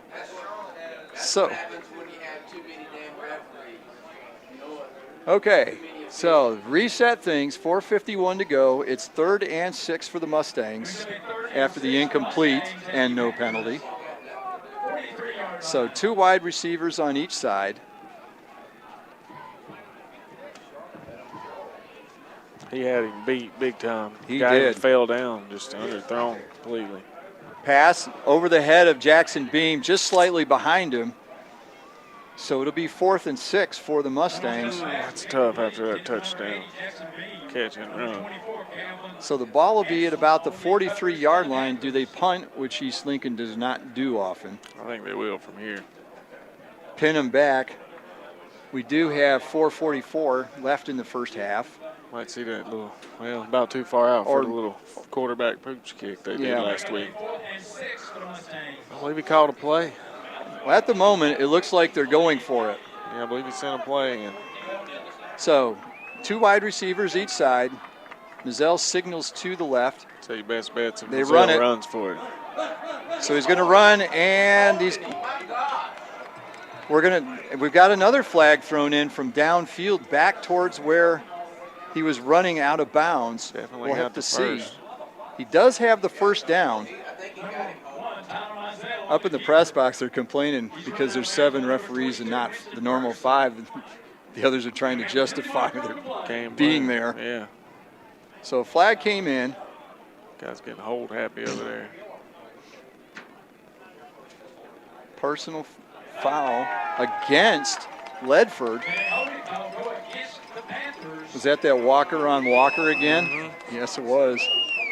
Same 2 guys. I don't think Walker was on the field, the receiver Walker, or was he? A couple plays before that, they had someone else in. Yeah, I think he was on. I think him and Beam were on this side. So to be 15 yards from the spot of the foul, which looks to be about the 35-yard line. That's what we needed there after the long touchdown got erased. Keep the drive going, try to run out the clock here in the second quarter. Go into the locker room with a healthy lead because, as you said, Ledford getting the ball, start second half. So they march it off down to the 25-yard line. 25, 26. And it'll be first down. They're going to move the chains. I imagine they'll eventually the chains get are around still to it. back here. That referee on that sideline finally telling them, hang on, got to wait on the chains. Going to have to wait on the chains. Finally, they wave up the chains to get in position, so we'll have a Turner Hauser Insurance first down for the Mustangs. I remember my first time working chains. Ran right past where the ball was. Good one. Mizell, hands off to Daly. Big He's got goes up the middle, 10, Safety, near the 5. Touchdown. Saving tackle there by number 5, Cam White. Daly had the end zone in his sights. But it's going to be first and goal for the Mustangs inside the red zone at about the 6-yard line. They get to the line quick. Hand off to Daly again, up the middle, follows his blockers. He's close to the goal line, but he's going to be just a bit short, about the 1 or 1/2 yard line. It'll be second and goal, and East is not huddling. They're getting right up to the line. About to punch one in, what they're going to do. They ought to take their time. Mizell sniped in the backfield. Mizell needs to check his cleats at halftime. That's the second or third time he's lost traction. He looked like he was running at Bill's Stadium up there in Buffalo. Got too big a hurry. When you're trying to eat up clock anyway, as much as you can, I would say. So he backs him up. Now they might even have to throw it third and considerable, 5 or 6, maybe even 7. Yeah, it's just outside the 5. They were on the half-yard line. They were backed up. So they lost 5 on the play. Mizell rolls out, throws. He's got a wide open Markel Clark. Who'd he throw it to? Markel Clark, it looked like, in the back of the end zone. It was a kid jumping up and down, not Clark, whoever that is. Can't see. Oh, Hampton Good, number 7. Yep, Good, number 7. So good call there. They sent Good towards the end line and then rolls out to the right. Mizell follows them out that direction and hits them for the easy touchdown. And it's now 20-0 after another Gates auction touchdown for the Mustangs. So Chris Miletta's on to kick, and again, a lineman runs on late for the Mustangs. Fortunately, this is not normally a time down. So Miletta will kick, Mizell holds. Snap, hold, kick is up, and Miletta pounds it through. He's hit 8 in a row now. So with 3:16 to go in the second quarter, the Mustangs lead 21-0. We'll be back in 60 seconds on the Lincoln County Playoff Game of the Week. Tired of pests and bugs around your house? Do you see signs of termites, wet basement or crawl space, mold or mildew? Call the best. Call Neeline Cole. a local termite and pest control and moisture and water control business located in Bowling Springs. Voted the best for 12 years running.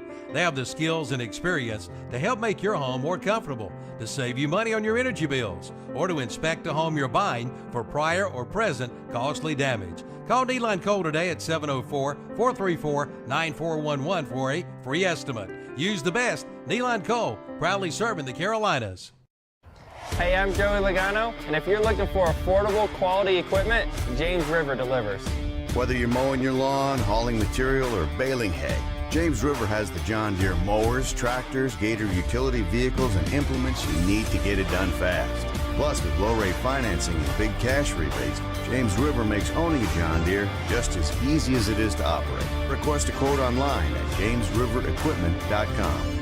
James River delivers affordable quality. All right, back here at East Lincoln, awaiting the kickoff, Chris Milletta, who's 8 for 8 on extra points the last 2 weeks. Kickoff. Back deep will be Cameron Walker and Cam White. Cameron Walker, famous for the Walker family duels we've had out on the wide parts of the field. Keandre of East Lincoln, Cameron of Ledford, and they've been getting after each other. And number 20, Cameron Walker. So a bit of a delay here. Referees are now finally getting in position. And Milletta will get ready to kick. Score outside of this game, Crest and South Point have now gotten to 14 all. That's tied up. That could be quite a battle. High kick, short, at the 10-yard line. Walker catches it. He's stacked up at about the 25. Doesn't go down easily, but finally he's wrestled down. Tackle made by Jalen Roseboro and others. All he did is take a few extra hits there, staying up. Didn't get any extra yards. Got popped once or twice there. He just missed getting really clocked at the 15. Whoever was the gunner there for East Lincoln just missed. So it'll be first down at the 26. 3:07 to go. Ledford hoping to get a score here and then get the ball to start the second half.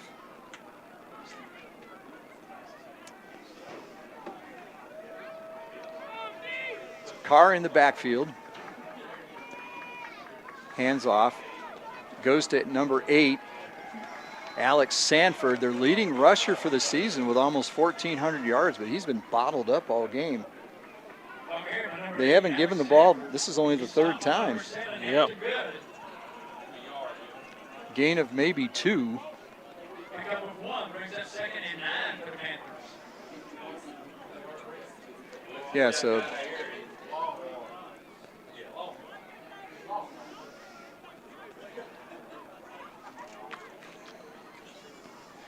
it'll be 2nd and 8. Taking a long time, 5 on the play clock. They do get it off at 1 just in time. Carr keeps it. He's racing around the backfield trying to avoid pressure. And he's tackled for loss there. Yeah, loss. Number 2, Nate Carr, tackled in the backfield by number 22, Parker Davis. Parker Davis comes up and gets him in the backfield. Loss of 1 is going to bring up 3rd and 9 for the Panthers at their own 27-yard line. So after the long gain of 1 on first down, they lose 1 on second down, and it's still 9 yards to go for the first down. Oh, it shouldn't be that way. So 3rd and 9 from the 27. 3 wide to the far side of the field. Again, 2-1. They did not get the play off in time. Got some movement. Bound to be the offense. You can't really call it on the defense just for getting in the zone when there's no snap. Well, it didn't really matter. It was going to be delay of game or it was going to be movement. It was both right at 0. It was go now or not at all, huh?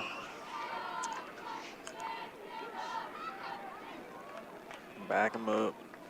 Why is he even thinking about decline? Ain't no decline in that. No, you take that one. So now it's 3rd and 14. For a team with 5,000 yards offense coming in, Ledford's been sufficiently bottled up. Yeah, East Lincoln's found the answer so far for the Ledford offense. Carr back, looks downfield, rolls out to the left, and he's dragged down for a loss.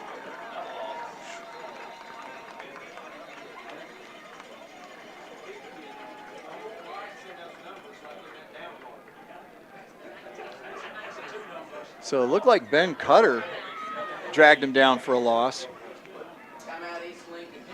So East Lincoln takes a timeout here. 1:24 to go. We'll keep it here. Not much time left in the first half, but East trying to see if they can get another score. That's their last timeout.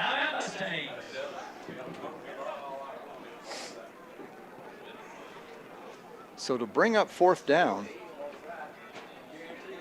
loss of a couple yards on that play. So yet another tackle for loss for the Mustangs. Yep, Carr is in the negative. Carr's already run the ball 9 times. About 4 of those were sacks, though, so maybe not trying to run it, but just good pressure by the front 7 for East Lincoln, sending different people each time. Ledford's had difficulty picking up the right people.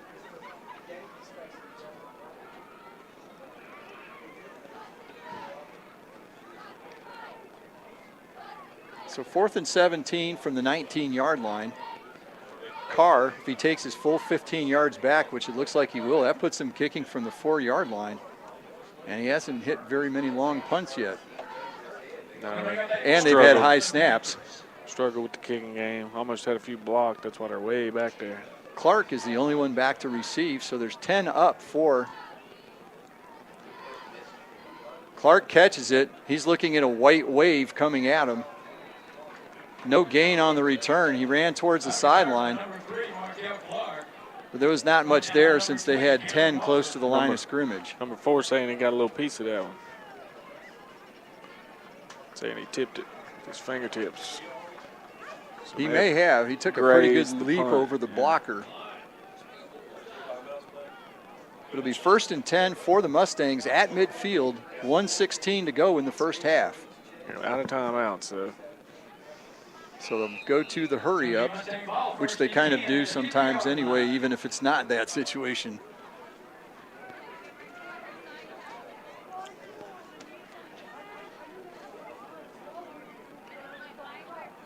Five wide receivers. No one in the backfield. Mazzell back there by himself. Quick out. He's got it out to the right. Pass is complete. Yeah, he should have gone for the sideline. Now he's going. It's Chris Daly. Makes it out. Chris Daly with a swing pass follows the blocking of Landon Gleason and gets out to the 38-yard line. That'll be a first down, brought to you by Turner Hauser Insurance. And he gets out of bounds to stop the clock. 65 seconds to go. Tuesday's run will give the Mustangs a 1st and 10 at the Panthers' 38-yard line. Clock is stopped, so this confusion on the offensive setup is not costing time. East Lincoln out of timeouts and down to 10 on the play clock. So they finally get set, 5 wide again. 3, 2. They Gets it off in time. Quick pass, Same same play, just to the other side. And it's caught. Same result. 12 yards and out of bounds. This time 13, perhaps. It's tough to see East Lincoln with the green numbers, with the green uniforms, the orange numbers, or gray or whatever it is. It is tough to pick up numbers.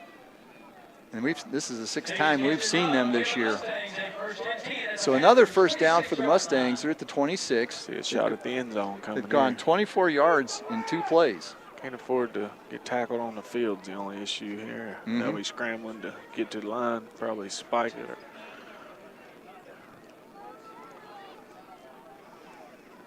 Again, 5 wide. Mazzell in the backfield himself. Throw. He's throwing for a receiver who didn't even turn around to look for the ball. Yeah. So that is incomplete. Had a lot of zip on that one. Beam did not turn around to look. He might have been able to catch it and score because he had his man beat.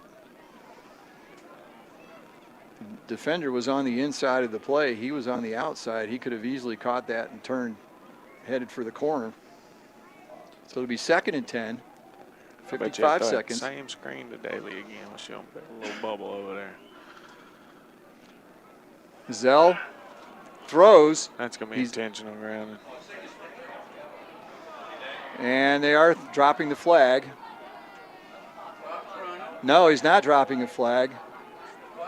They're saying he was down. So the clock will keep running. 35-34. Who's this receiver not getting set? So Mazelle's sacked. Get set. So it's 3rd down. Finally in position. They throw. Quick throw. Tipped by a lineman. The line of scrimmage that was intended for Beam. Beam would have been short of the first down, and I'm not sure he'd been able to get out of bounds. Yeah. So at least that kills the clock. Yeah, punt it away or go for it, I guess you could, since you're inside the 35. I'd punt it, pin them deep. 21 seconds.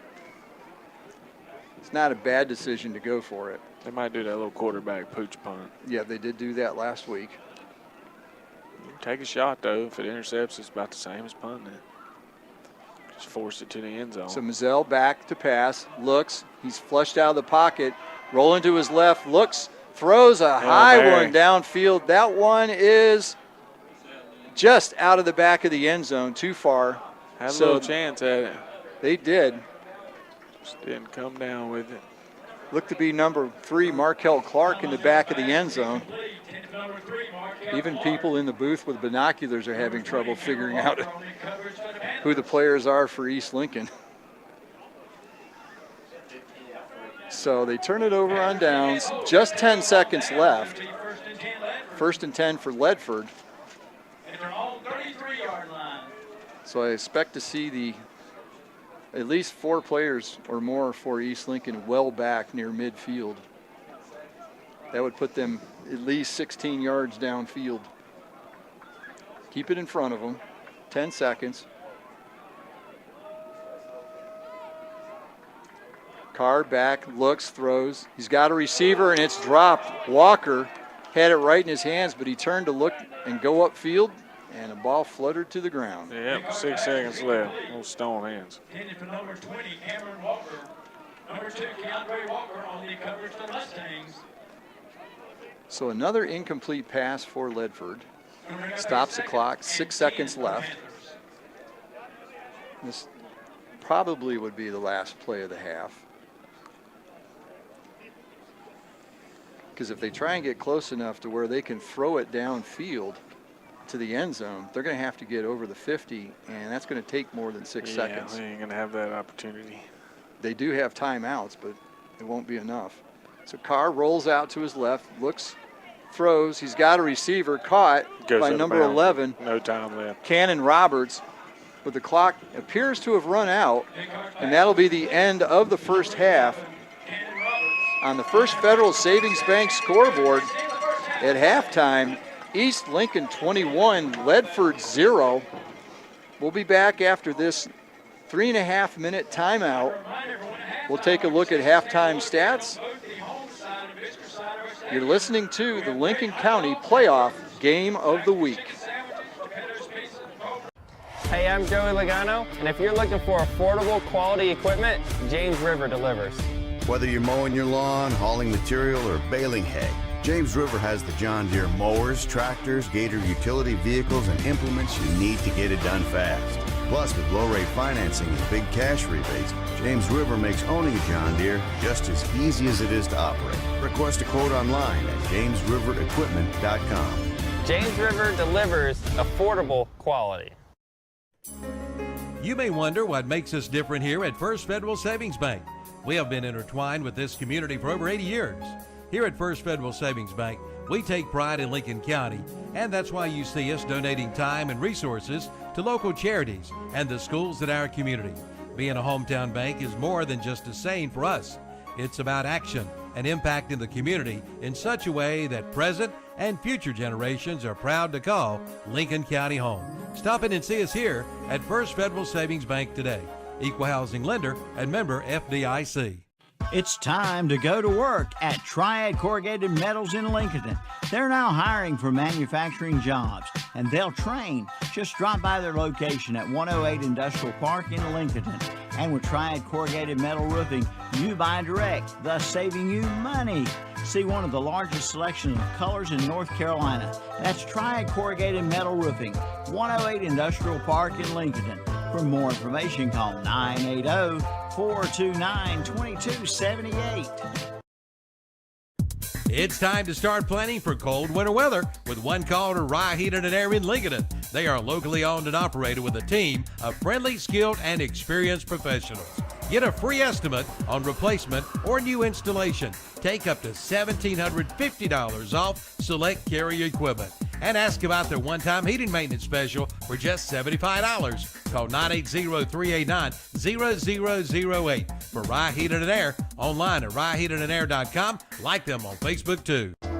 Start up the savings on your auto insurance with a stop at Turner Hauser Insurance Group in downtown Lincoln, your area insurance agency.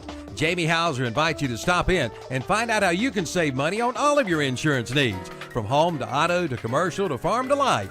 Visit them at their office at 228 East Main Street, downtown Lincoln. Just look for the big blue awning. That's Turner Hauser Insurance Group, your area insurance agency. Call 704-732-9577 or visit the website at turnerhauserins.com. Come see the all-new Bobcat CT1021 and CT1025 compact tractors, now available at West End Sales in Vail. It's great for maneuvering around the barn, sheds, and landscaping. It's perfect for mowing. Features include four-wheel drive and a 21 and 25 horsepower diesel engine with hydrostatic transmission. See it today at West End Sales, Highway 18 North in Vail. Online at westendsales.com. See their page at whatsupshopper.com and like them on Facebook too.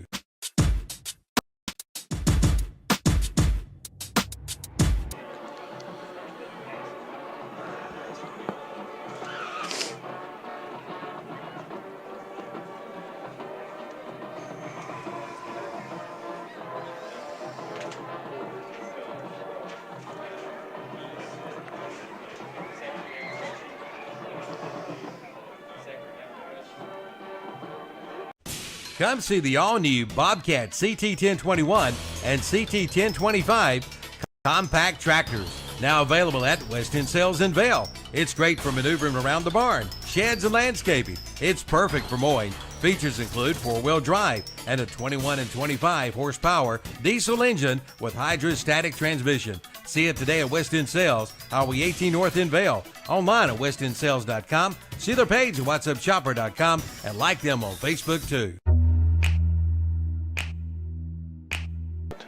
East Lincoln so far found the recipe for success on defense.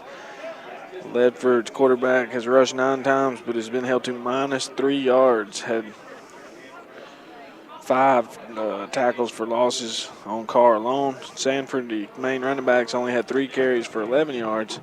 And passing-wise, they've completed 4 passes, but only a total of 20 yards.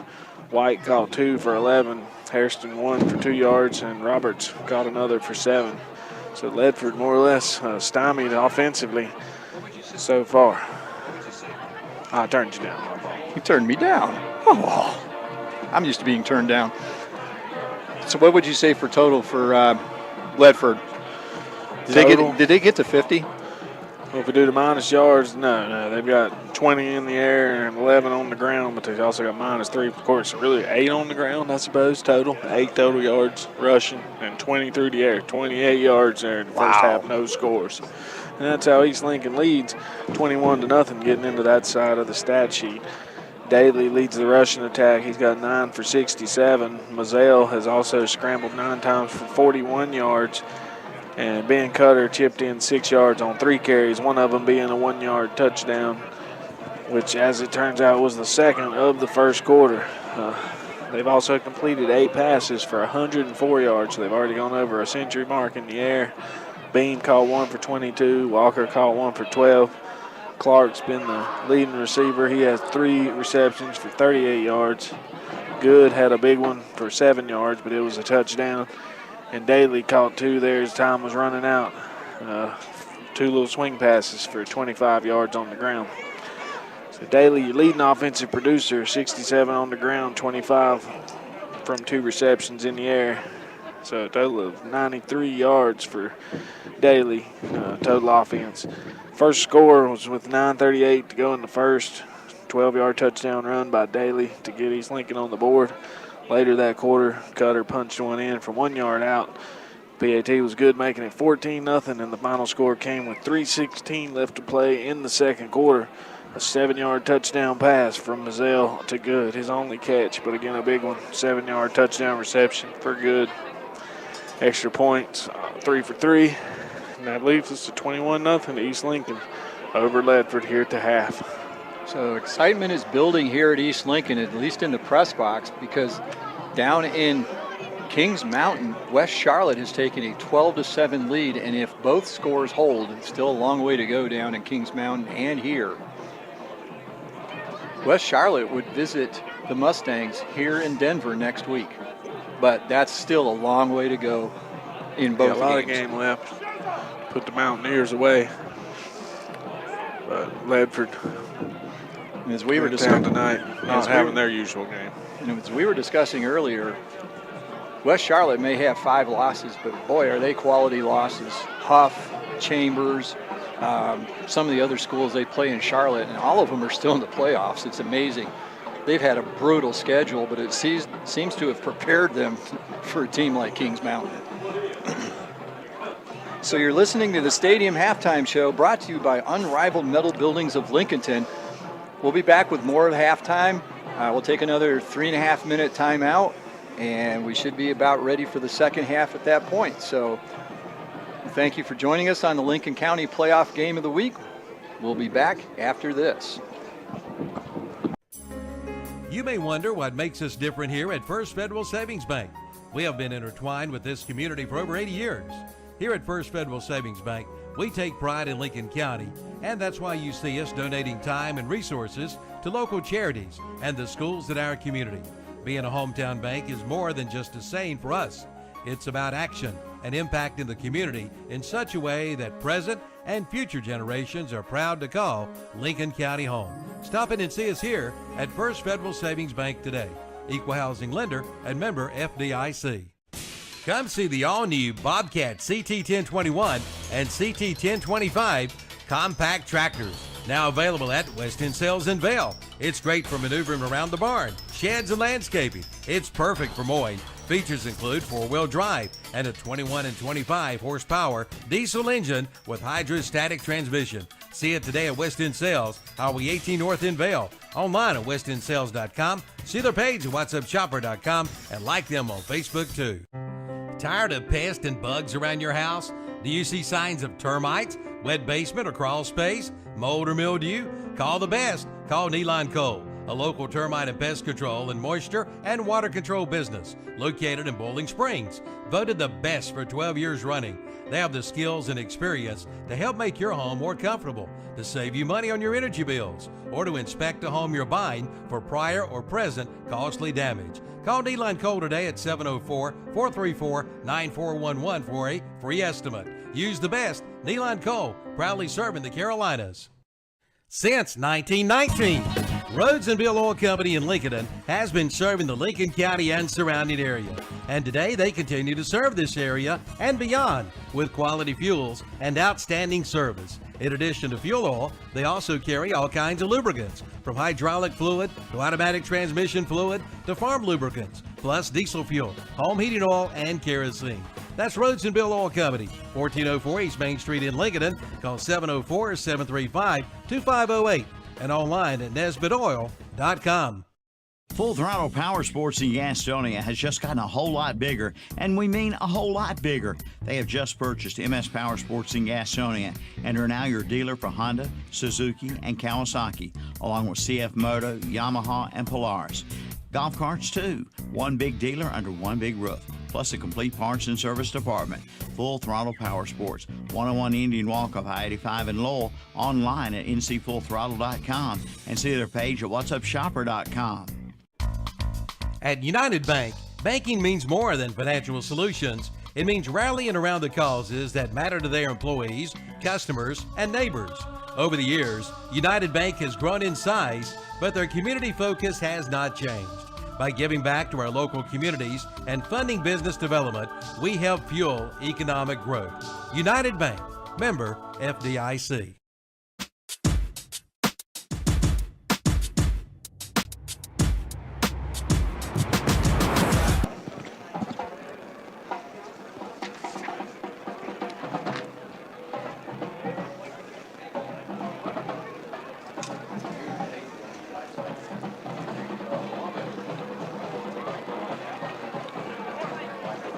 Back here at East Lincoln, halftime is winding down. The band's been on the field. Now the drum line is doing their thing. We've got about 3 minutes left before they come out, and then it's usually another couple minutes while the teams warm up. So, as we were saying at halftime, it was pretty impressive the job the East Lincoln defense did on Ledford. This is a team that just has marched up and down the field. Yeah. You don't get 5,000 yards if you aren't really good at moving the football, and they've done literally nothing tonight. Or their average per carry. I think that's where they kind of messed up their game plan a little. Came out trying to throw it, went 3 and out after East Lincoln scored on the opening possession. Then they scored again. Now they find themselves down 14-0. So it looks like the only thing that's even remotely worked for them has been the running game. Sanford, but he only has 3 carries, 1 for 7, 1 for 10. And then last time he touched it, he only got a yard, but 3 carries for 11 yards when he's averaging 10 yards per touch. First 2 touches looked pretty good, but now they're down 21-0. It's hard to run your way back into a game without running out of time. You got to make all your stops. Yeah, I mean, Sanford came into the game 1,451 yards. I mean, obviously can run the ball. They've played some good opponents, Oak Grove and some others, but just as a lot of people have done this year, struggling against the East Lincoln defense. Perhaps they were worried Ben Cutter would stuff the run game, which he has a tendency to do, but at the same time, they may have missed their opportunity to even win by running the ball. Down 21-0 already. Only tried 3 runs. Is that it? They've only tried 3 runs? Oh, my goodness. The quarterback scrambled 9 times, but that's more when they try to pass. He doesn't have much time in the pocket. So, again, we're just waiting here for... I tell you, they haven't turned it over, like you said. They haven't thrown any interceptions, haven't fumbled. They only had 2 on the whole season, which is amazing. No interceptions, just 2 fumbles. But the 3 and outs are almost the same as a turnover. A couple of times East Lincoln got to start on their side of the 50, and their punting game let them down once or twice. One real short one, the first punt. Led to East Lincoln's 2nd touchdown in the first quarter. I'm not sure what it is, but you come and play East Lincoln, you don't punt well. We've seen that all season. They almost had a block, so now they've backed up, and the last punt was tipped by one of the guys coming to block off the edge. Yeah, so we've had a tip punt. There's been good pressure on it. One that didn't make it to the first down marker. Exactly. So it's just not sure what special teams coach at East Lincoln has, what kind of voodoo he's putting out there. But we've seen a lot of poor kicking for most teams. I think they feel the pressure of the block coming. And the thing is, Nash, the quarterback, or Carr rather, quarterback, he's full 15 yards back. Yeah. And they're still almost getting to him. Yeah. It's been incredible. And then one of them, the snap almost still went over his head even though he's back that far. Yeah. So whoever their long snapper is can really fire it back there. When you snap one over his head at 15 yards, you'll know it.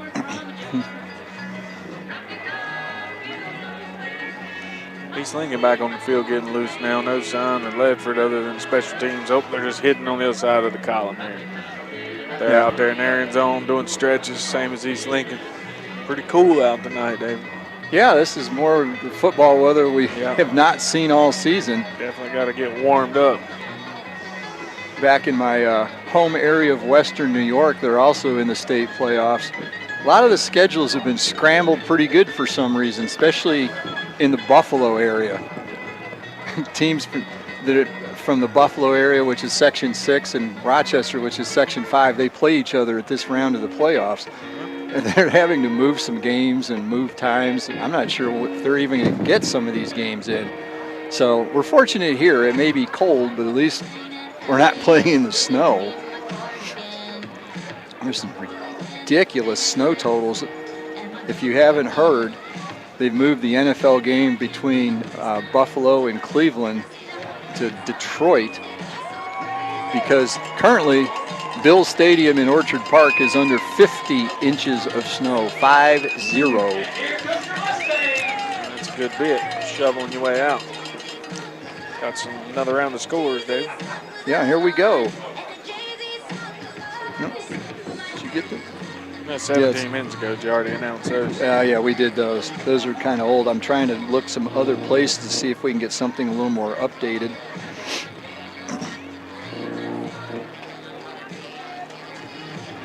About ready to get back underway here. East Lincoln on their sideline. Ball ready to be kicked. Placed at the 40. So Ledford will get it first.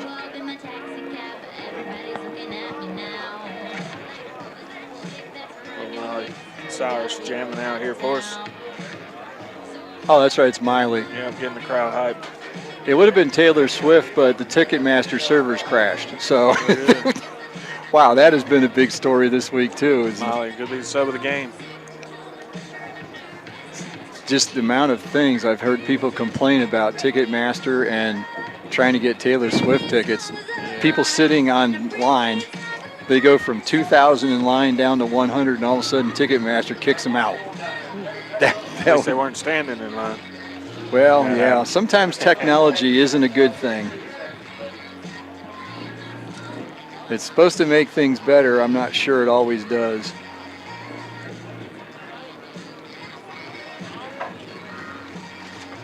So let me take a look, see if I can get some more updated scores somewhere.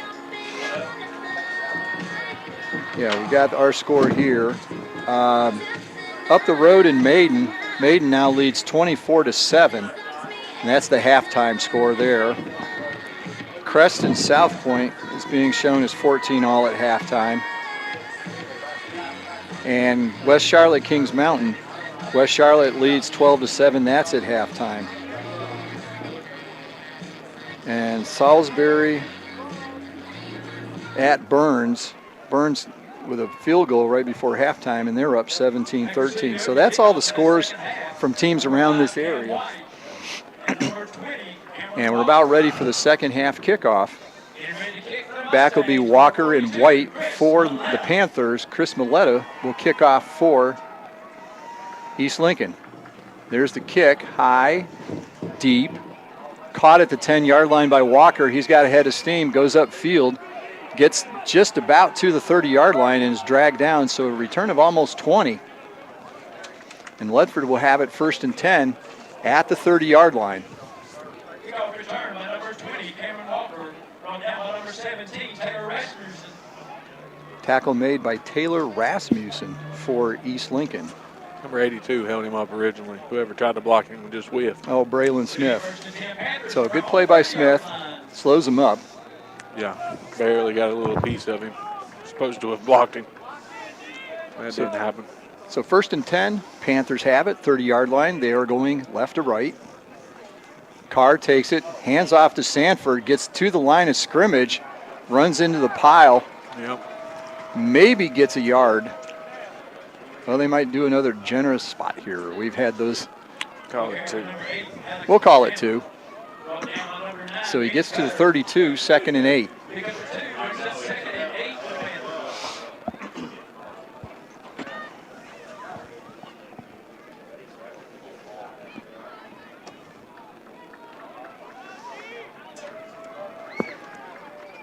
So 2nd and 8 from the 32. Carr takes it, keeps it, goes up the middle, has a little bit of running room, gets to the 35, but then the East Lincoln defense closes in on him. He gets just over the 35, so gain of about 3 or so. Mark it at right at the 35, so 3rd and 5, tackled by Cutter. Bring up a 3rd and 5 for the Panthers at their own 35-yard line.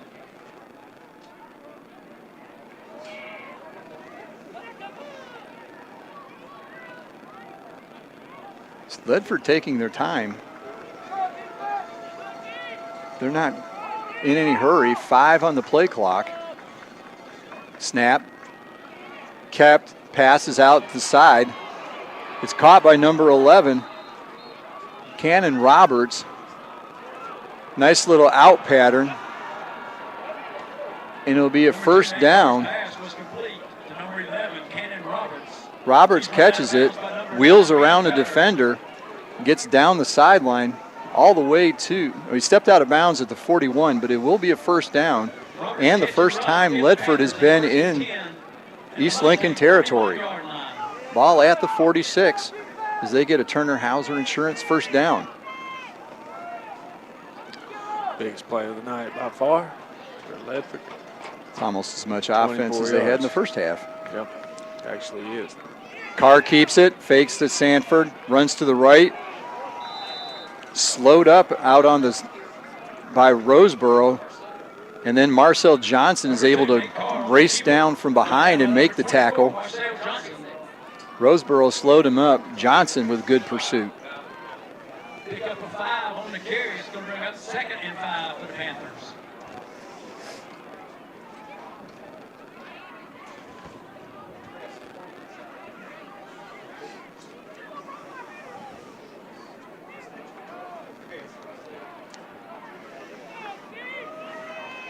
So 2nd and 6. Ball at the 36. Carr in the shotgun. He's got Sanford next to him. And a flag will stop that play. Delay of game appears to be the call. Ledford taking a lot of time getting plays in. This is not the first time they've been right up against the play clock. Several times they've snapped it at 3 or 2. One time they had a procedure penalty, but the clock was also at 0. So a little trouble getting things going for Ledford in many regards.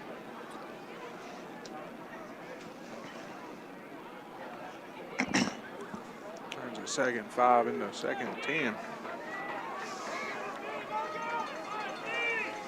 So 3 wide receivers to the left. Snap to Carr. He throws it out quick to Walker. Walker's out on the perimeter. Gets up through, breaks a tackle. He's going to have the first down. So the first sustained drive here for Ledford. They get another first down. And that'll get it down to the 26-yard line. Gain of 15 on the play.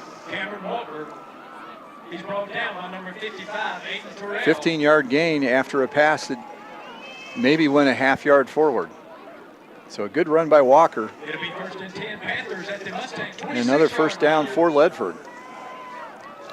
Trying to crawl back into this ball game. We're in the 3rd quarter. 9 minutes to go in the 3rd.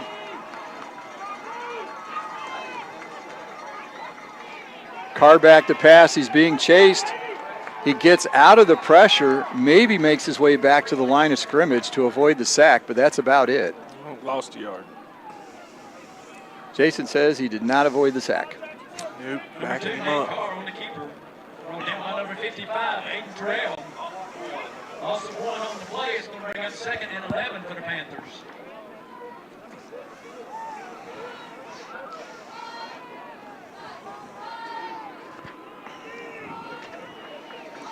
So Carr again in the shotgun. Sanford next to him, hands off this time. Sanford gets to the line of scrimmage, struggles his way forward. Gain of maybe 2. And that's about it. They're starting to go to Sanford more than they did in the first half. So the thing is, though, they're not moving it all that quick. Taking a lot of time to get the plays off. That clock rolling. Clock's rolling, and they're 3 scores down. Yeah. 3 big scores. Talking about halftime, and they have missed their opportunity to run their way to a win.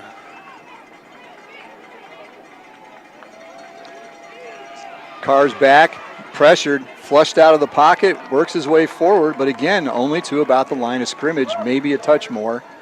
And that'll bring up a 4th down decision for Ledford. I think it's an easy decision at this point. They're not in position to kick a field goal. That'd be 42, 43 yards. And you're down 21. Yeah, punt would just put you. Well, couldn't net much from where you are with the punt. So comes a 4th and 9 play. Big opportunity for the defense here to get the ball back. So the East Lincoln crowd rises to support the defense. 4th and 9. Carr in the shotgun takes it. He's flushed out. He gets to the outside, and he reaches out with the ball. It will depend on the spot. They're marking him way short. And one referee does have it marked way back. It'll be a turnover on downs for the East Lincoln defense. After a couple good first downs for Ledford, they stall just outside the 20-yard line. It'll be 1st and 10 for the Mustangs. So good try by Carr there, but he couldn't quite stretch it out far enough to get to the first down. Yeah, it looks like he might have stepped out before he dove for the pylon, for the marker. So 1st and 10 at the 19. East Lincoln with their first possession of the half. Mazzell back. He's flustered in the backfield and finally sacked. Big loss. He was looking to throw to the sideline, kind of the plays they were running before the half to Chris Daly. Kind of a screen, wide receiver screen kind of things. But there was a lot of pressure quickly, and he didn't have time to set up. So a loss of 8 on the play, all the way back to the 11-yard line.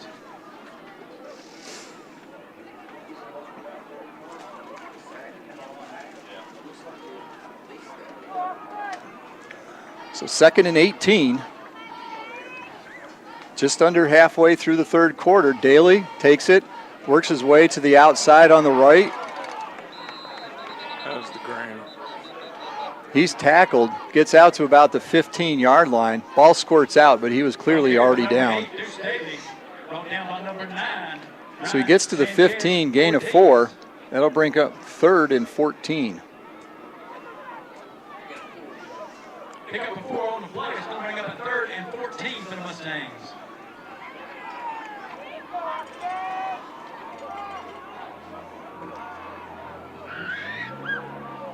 So 4 wide receivers. Mazzell back. Boy, he had no time at all on that one.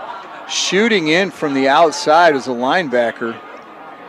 Trying to see the number here. Number 5 looks to be Cam White.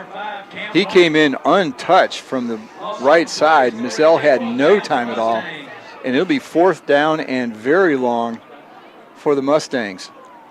So Ben Cutter will come on to punt.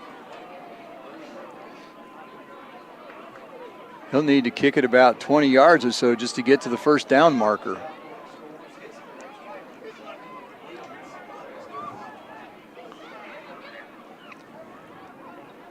Taking their time. Play clock down to 1. And they take a delay of game penalty. I'm not sure what that was all about.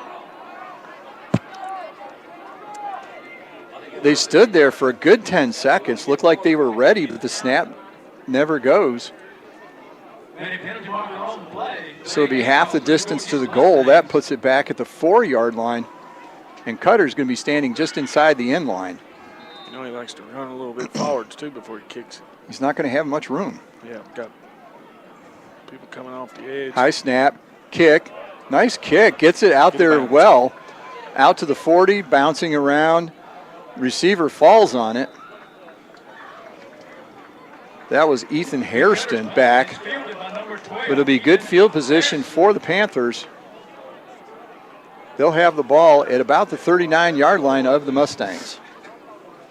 But we're down to 4:24 to go in the third quarter, so about 16 minutes of football and change. And Ledford is still trailing by 3 touchdowns. Well, in action, we'd like to let everyone know our concession stand has a half price sale going on. All hot food is half price. All hot food at our concession stand is now half price. Thank you.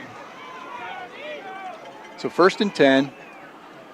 Quick throw out to the side. He's got Cam White again. Quick throw. White was behind the line of scrimmage when he caught it. Gets downfield to the 34, so that'll be gain of about 5. He's shoved out of bounds. Walker on the coverage. Mustangs. Well, that's a different matchup than we saw in the first half. White on Walker. Pick up a 5 on the play. It's going to bring up 2nd and 5 for Panthers. Maybe a little less volatile. Walker's back out there now.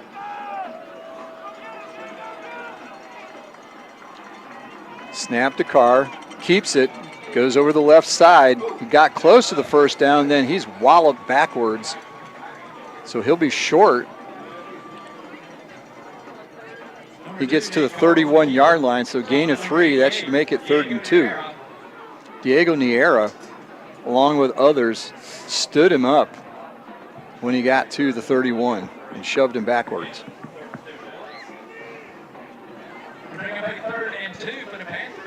So a big 3rd down for Ledford. They want to keep this drive going, but it's 2 down territory probably at this point. Hand off to Sanford. He's up the middle, close to the first down. They've got him about the 29-yard line. We'll see if that's enough for the first down. Clock stop while they take a look. And they signal first down again. Sorry, Jason, no measurement. They just don't want to bring him out. This crew, wherever they're from, are really trying to keep this game moving. They don't know if he got that or not. They've got a little better angle than we do, bud. They just know he would have gone for it on 4th. Yeah, so avoid that.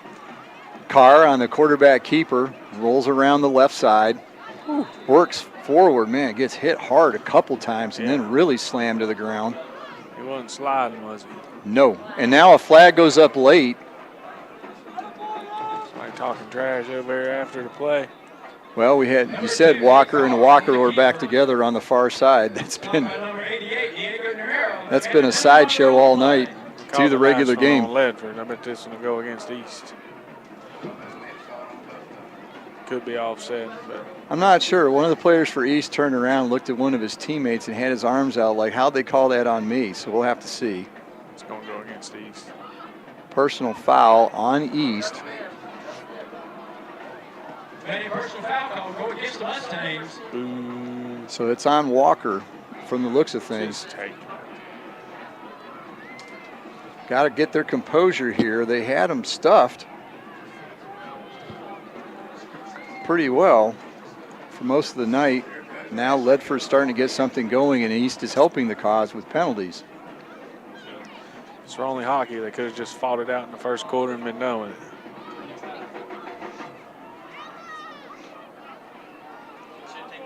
And for once, it's not me making the hockey reference tonight.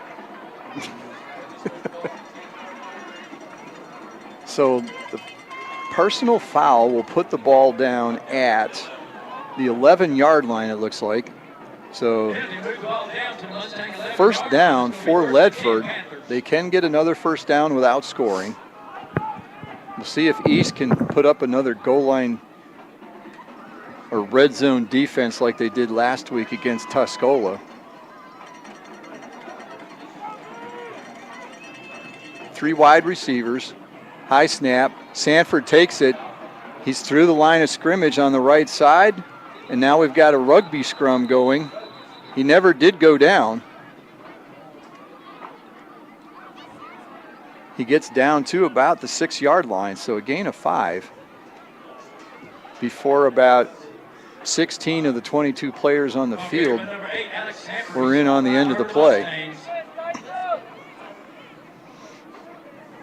Pick up a 5 on the play. It's going to bring up 2nd and 5 for the Panthers. So again, Ledford with their best penetration of the night down to the 6-yard line. 2nd down. Back to pass his Carr. He keeps it, goes up the middle, gets some yardage, tries to spin out of a tackle. He appears to be slightly short of the first down. Cutter on the tackle.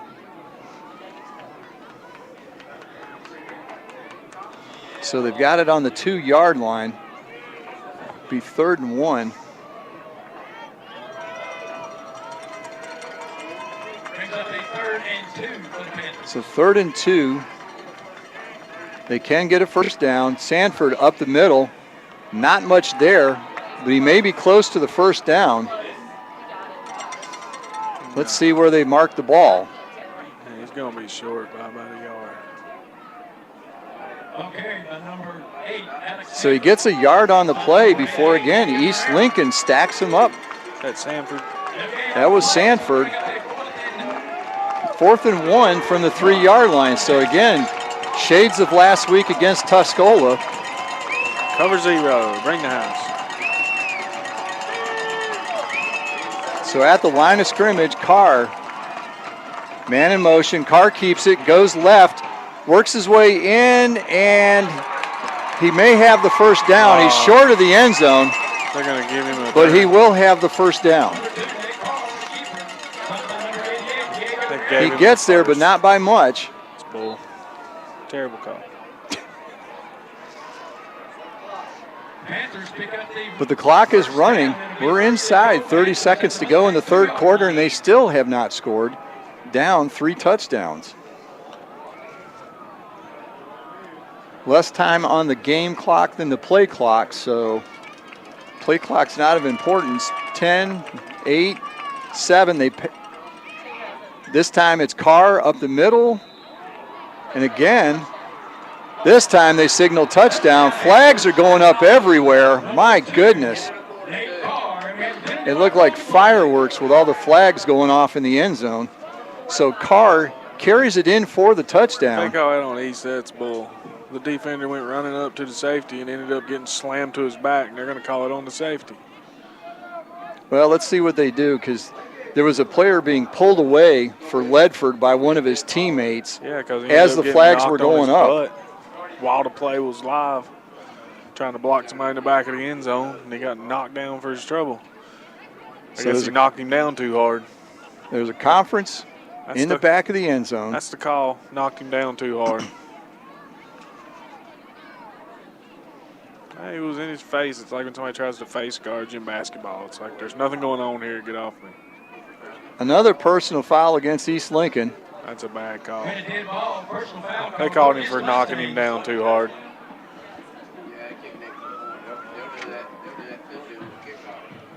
Who scored that? Mazzell or Sam? Or Carr or Sam? Carr.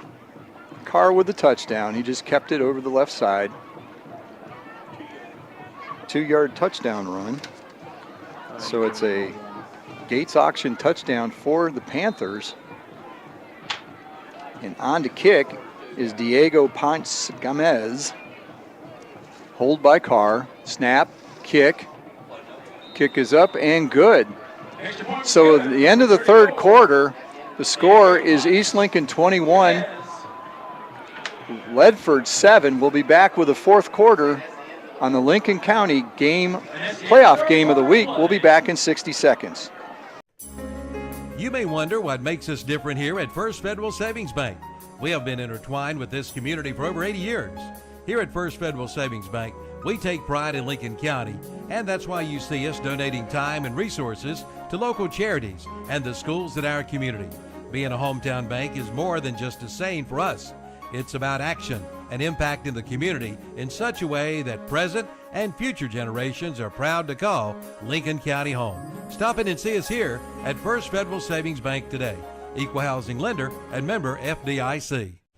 Come see the all-new Bobcat CT1021 and CT1025 compact tractors. Now available at West End Sales in Vail. It's great for maneuvering around the barn, sheds, and landscaping. It's perfect for mowing. Features include 4-wheel drive and a 21 and 25 horsepower diesel engine with hydrostatic transmission. See it today at West End Sales, Highway 18 North in Vail. Online at westendsales.com. See their page at whatsupshopper.com and like them on Facebook too.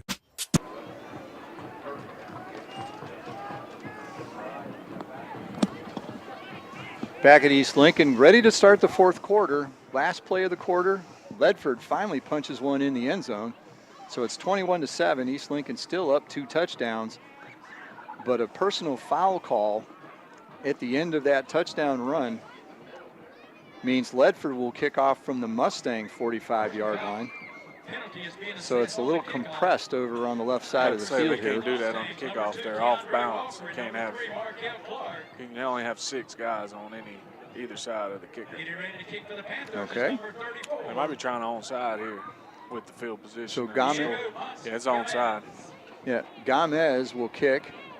Onside. The kick at the beginning of the game wasn't very Not far. gonna go This one 10 isn't even yards. going to go 10 yards. Yep, didn't make it 10 yards. It did not go 10 yards. East Lincoln smartly does not touch the ball. And so they'll get the ball at the 36-yard line. So even though they were kicking off at the 45, they weren't able to pin East Lincoln back at all. That's only the second kickoff tonight, and both of them have barely gone or not gone 10 yards. They've been right around that. Neither kick's been very good. And Gomez on the extra point kicked it pretty good distance, so I'm not sure why they tried that again, but it'll be 1st and 10 for the Mustangs at the 36. It'll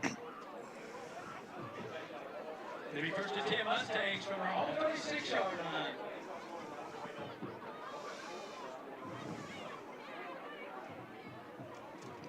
So Mazzell in the shotgun, hands off to Daly. He finds an opening. At first, he didn't. There wasn't no opening. He just found some room somehow. I'm not sure how he did because he was hit right at the line of scrimmage. Works his way to an opening. Gets out to the 45-yard line. That'll be gain of 9 on 1st down. A good run for Daly. His 11th carry of the night. He's up to almost 80 yards. And he got 25 through the air. So he's over 100 offensively. All purpose, 104, which matches the receiving total of East Lincoln as well. So we're just started in the 4th quarter. East Lincoln has it. Quick out pattern. Caught by Jackson Beam. He tries to get to the 1st down. It's a no gain. He caught it. And here we go again.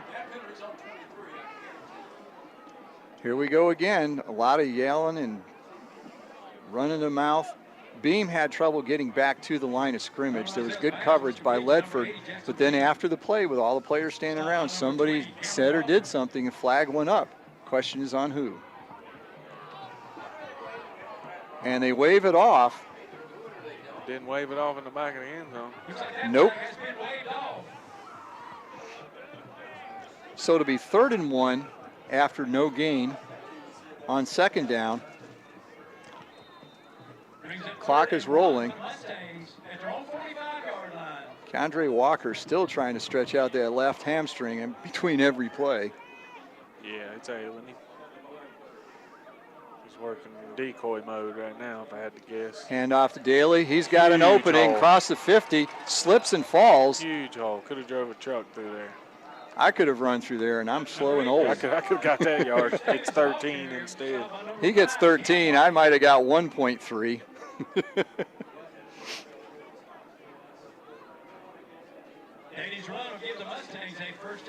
Again, the clock, this refereeing crew will get that clock running. So 1st down at the 42. Hand off to Daly again. He's hitting the backfield this time. Number 40, Cohen Batchick. Not the same result, just a yard that time for Daly. He gained yardage on that? Uh-huh. Well, then that was a good line surge because it looked like he was hitting the backfield. I think he took the handoff pretty close to the original line of scrimmage. That explains it because I thought it was a loss for sure. Yeah, it looked like it at first. Here comes the blitz. They try and time the snap. Yeah, now we see it. Cam Boy, White. don't call. See what Bean does with that. Play clock down to 7. Plenty of time. Cutter 4. comes back to help block. Cutter takes the ball up the middle, breaks the tackle. He's got making open a space. miss big He's time. across the 25. He's dragged down from behind at the 20. So great play call and run by Ben Cutter. So he gets a Turner Hauser Insurance 1st down for the Mustangs. They're down to the red zone at exactly the 20-yard line, 1st and 10.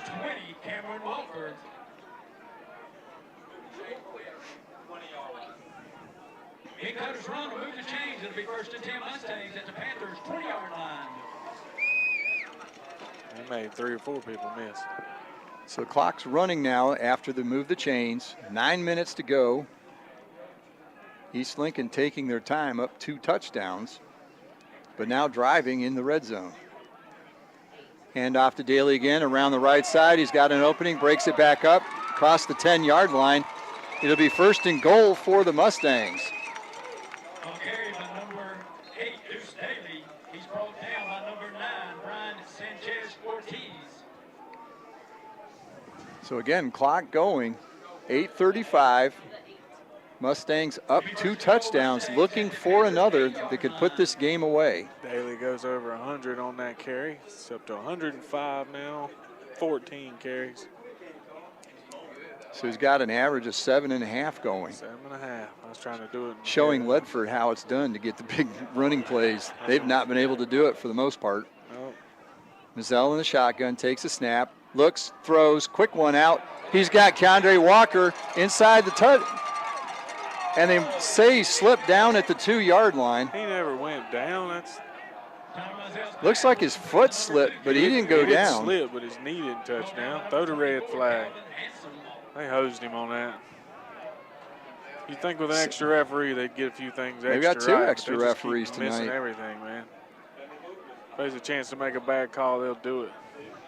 So he gets down to the 2-yard line. It'll be 2nd and goal. If nothing else, though, it keeps the clock rolling. More times Still, off. though, you want to score. You know? Oh, sure you do. Got gypped out of So the 2nd and goal, 2-yard line. Hand off to Daly, up the middle, goes into the pile, and the pile shoves him backwards. No gain on the play, and it'll be 3rd down. So if they punch this in, then we can start looking at what we have for a matchup next week. From last we've heard, West Charlotte still leading Kings Mountain. That's why you got to get that call right. Those 2 results stay as they are. West Charlotte would be coming up Highway 16 to play the Mustangs next week here. Play clock down to 4, 3. Snap just in time. Mazzell keeps it, goes up the middle, and he's into the end zone. Touchdown, Mustangs. Easy touchdown. Number 40 got knocked down. Wait for a flag. Easy touchdown for the Mustangs. They're now up 27-7 on the First Federal Savings Bank scoreboard. Chris Milletta will be on to kick the What's Up Shopper extra point.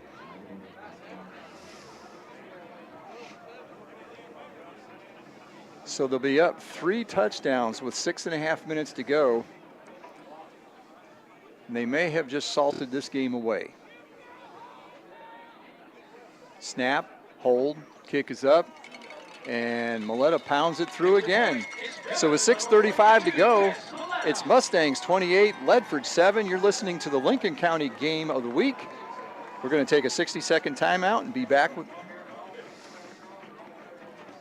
Built upon a solid foundation of cast iron and steel, the Kubota L-Series is part of our under 100 horsepower tractor lineup rated #1 for reliability.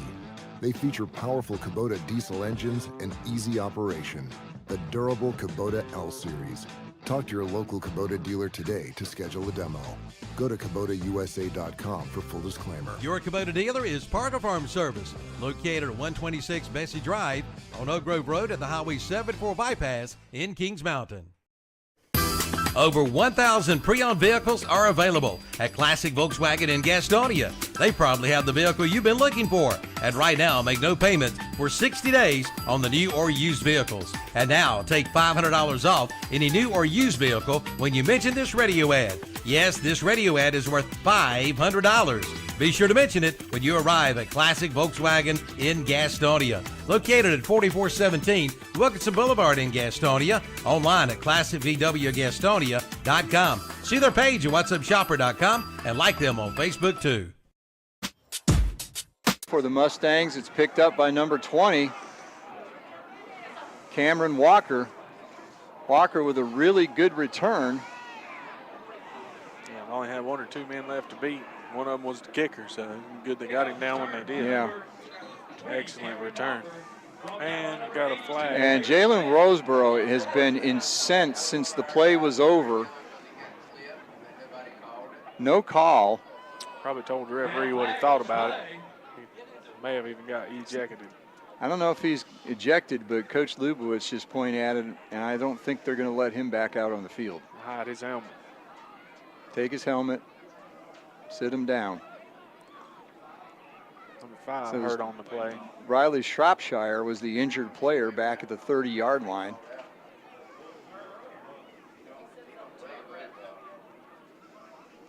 This game has been chippy for quite a while. A lot of emotions, a lot of jawing.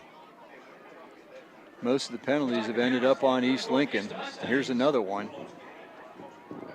So they had a chance to really salt things away here, keep them bottled up tight. Now they've got good field position on the East Lincoln side of midfield at the 41. We're going to settle them down. And Coach Lubowitz calls a timeout. As much to cool them off as anything. So for those of you who have been joining us all year on the Lincoln County Game of the Week on LincolnCounty.com, we thank you for doing that. And we know tonight we have some people listening clear up in Cullowhee. Kim, Allen, Easton, and Eli are listening up in Cullowhee. Easton and Eli are the grandchildren of East Lincoln, PA announcer Jimmy Cherry. Ask that we say hello to them, and we appreciate them listening to tonight's ball game.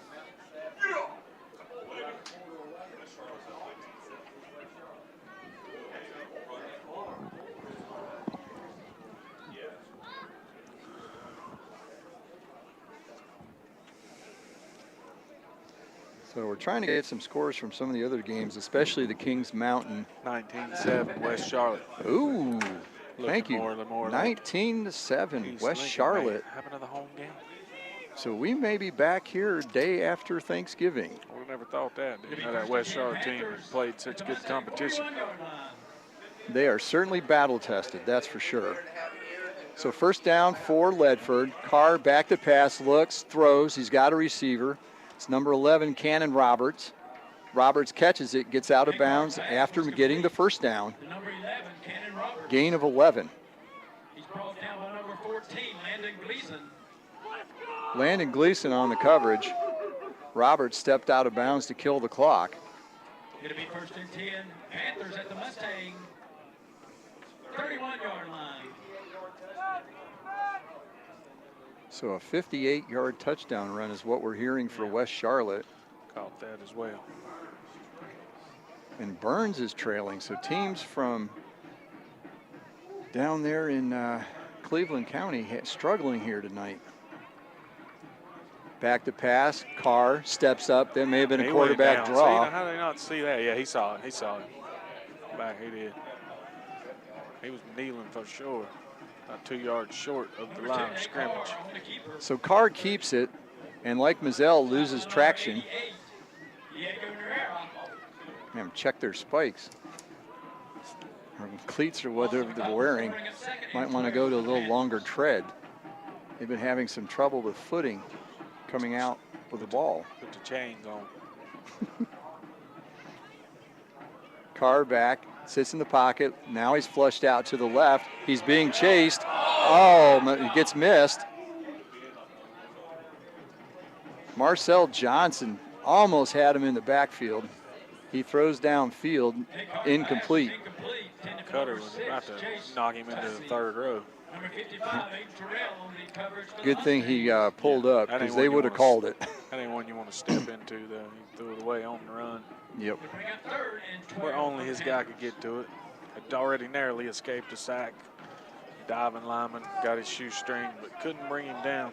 Marcel Johnson going for his 30th tackle for loss on the season. Third and long, third and 12 maybe. Yep, 3rd and 12. 2 more big stops here for East Lincoln. Quick pass, deflected at the line of scrimmage, so that'll fall incomplete. That led to that first interception. And who else? Marcel Johnson. Yeah, he's playing hard. Somebody needs to recruit him. He'll end up Virginia too before it's over. Pardon me? Said he'll end up Virginia too before it's over. Yeah, people aren't looking at him. They should be. Yeah. What grade? That's the next question. Maybe they shouldn't be looking at him yet. Oh, they should probably. Never start too soon. Oh, he's a junior. I'm sure they're on somebody's radar. That's why we just don't know where. Can't be officially recruited yet. No. But I'm sure he's getting letters already, emails. Carr back on 4th down. Swing pass out to Sanford. He is going to be way short. You know what he's celebrating about? He hit him as hard as he could and then he still fell forward. He's hurt, though. Yeah, but he's down now. He's stopped by number 40, Nate Stevens. Nate Stevens comes up with a textbook tackle, brings Sanford down 10 yards short of the first down. So they'll take over on downs, up 3 touchdowns with 5:24 to go in the game. We've got an injury timeout, so we'll take a timeout here. We'll be back in 60 seconds on the Lincoln County Playoff Game of the Week. Looking for your dream home? Look to Gates Realty and Auction in Lincoln. Robert Gates can help make your dreams come true. Robert has over 30 years combined real estate and auction experience and is licensed in North Carolina. Visit their website at gatesauction.com and check out the latest listings available. We're sure there's one for you and your family. Gates Realty and Auction. Call 866-735-1977 and let Robert Gates help make your dreams come true. Sold America. Come see the all-new Bobcat CT1021 and CT1025 compact tractors. Now available at West End Sales in Vail. It's great for maneuvering around the barn, sheds, and landscaping. It's perfect for mowing. Features include 4-wheel drive and a 21 and 25 horsepower diesel engine with hydrostatic transmission. See it today at West End Sales, Highway 18 North in Vail. Online at westendsales.com. See their page at whatsupshopper.com and like them on Facebook too. From your own 34-yard line. So East Lincoln takes over 1st and 10 at their own 34. Mazzell hands off. Virgil Bingham. Let's say, who is that? Bingham in there? That's Virgil Bingham, their 4th quarter kill the clock running back. We've seen this before. Bingham goes around the right side, short gain. Gets out to the 38-yard line. Pick up a 4 on the play. It's going to bring up 2nd and 6 for the Mustangs. We've seen this before where Bingham will come in, make some carries. Daly back on the field now. Yep, spells Daly.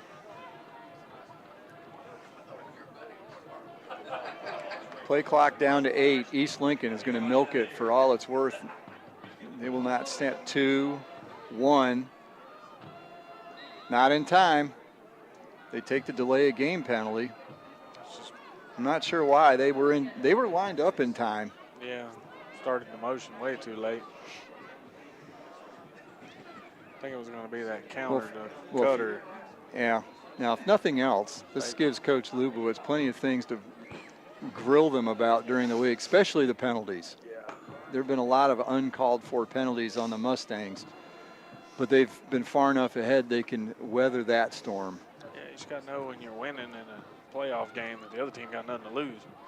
Quick pass out. Clark catches it, gets out to the 40-yard line. Flag. And there's a tackle way out of bounds.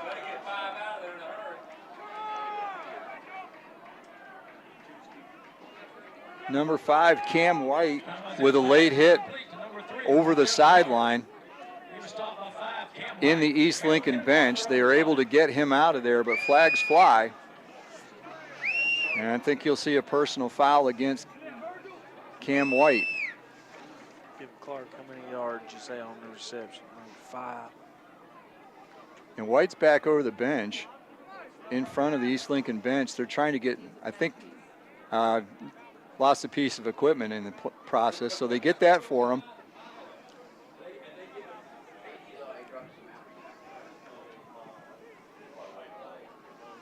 So he has to get his mouthpiece. He's able to retrieve that, but Silver looking for his composure because he lost it. Yeah, that's not the thing you want to. Personal foul call go against the Panthers. So roughing call, 15 yards. It'll be a Turner Hauser Insurance first down. as East Lincoln tries to run out the clock here. 47-yard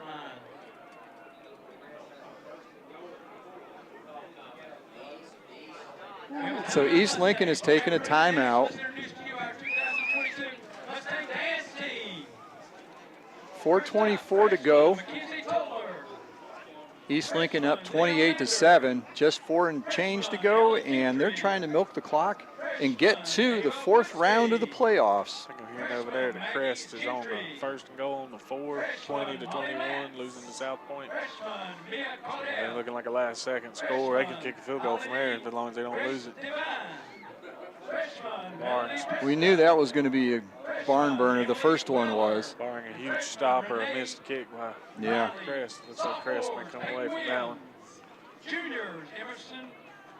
And then what's up with Maiden in the playoffs? Boy, when they get a team the second time, they always say it's hard to beat a team twice in a season.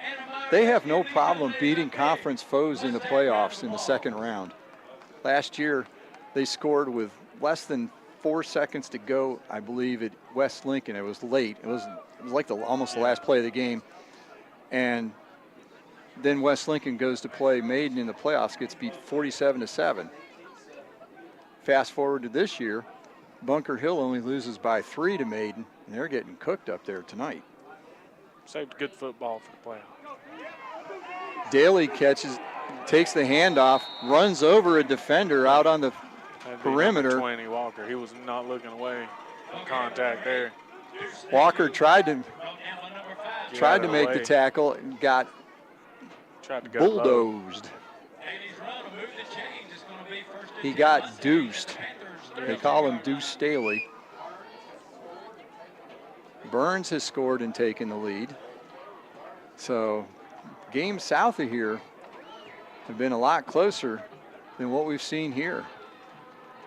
Hand off to Daly again. A lot of defenders in the backfield, but he manages to turn it into a short gain. Carry number 11, 3 yards. Hopped on him, owes him a quarter for that ride. But he didn't get 8 seconds, so he won't get a score for that. So they say no gain, but it should have been a loss. And we're down under 3.5 to go.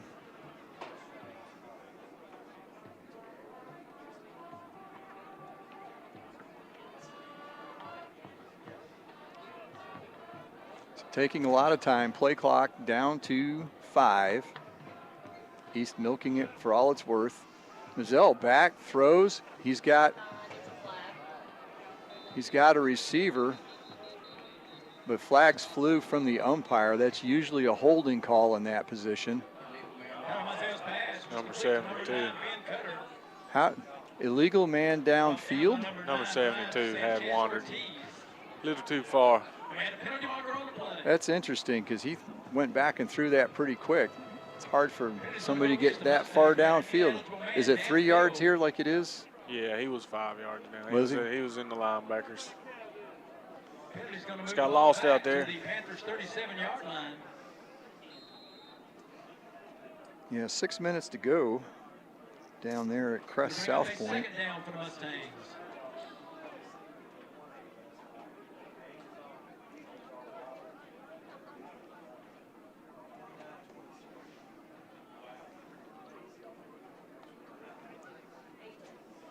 Hand off to Daly, around the left side, follows his blockers, works downfield, he gets near the first down. Yeah, 13 of the 15 they needed.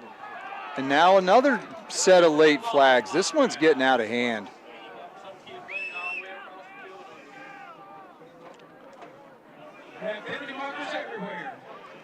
Cooler heads need to prevail at this point. This is getting ridiculous. The game's been pretty well decided. Let's just get it done with. Everybody can head up and go home. This has gotten ridiculous.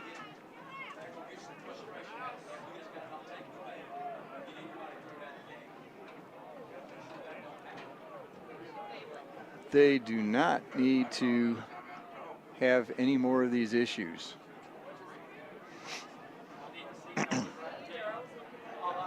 Well, do you think with that many flags flying, they can wave this one off? think they call it both ways.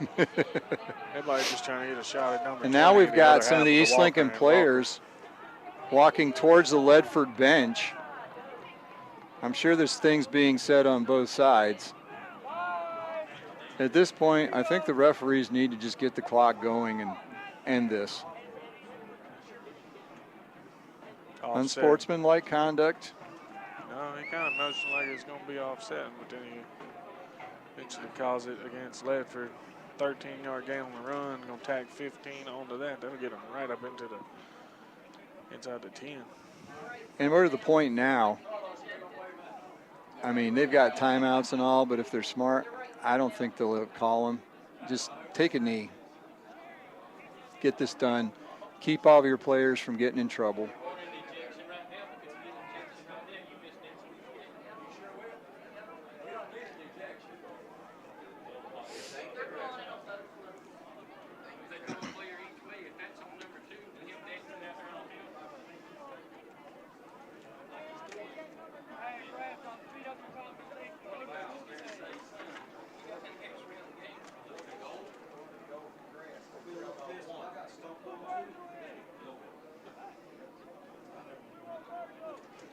So there's a long delay here. Now they're over talking in front of the Ledford bench.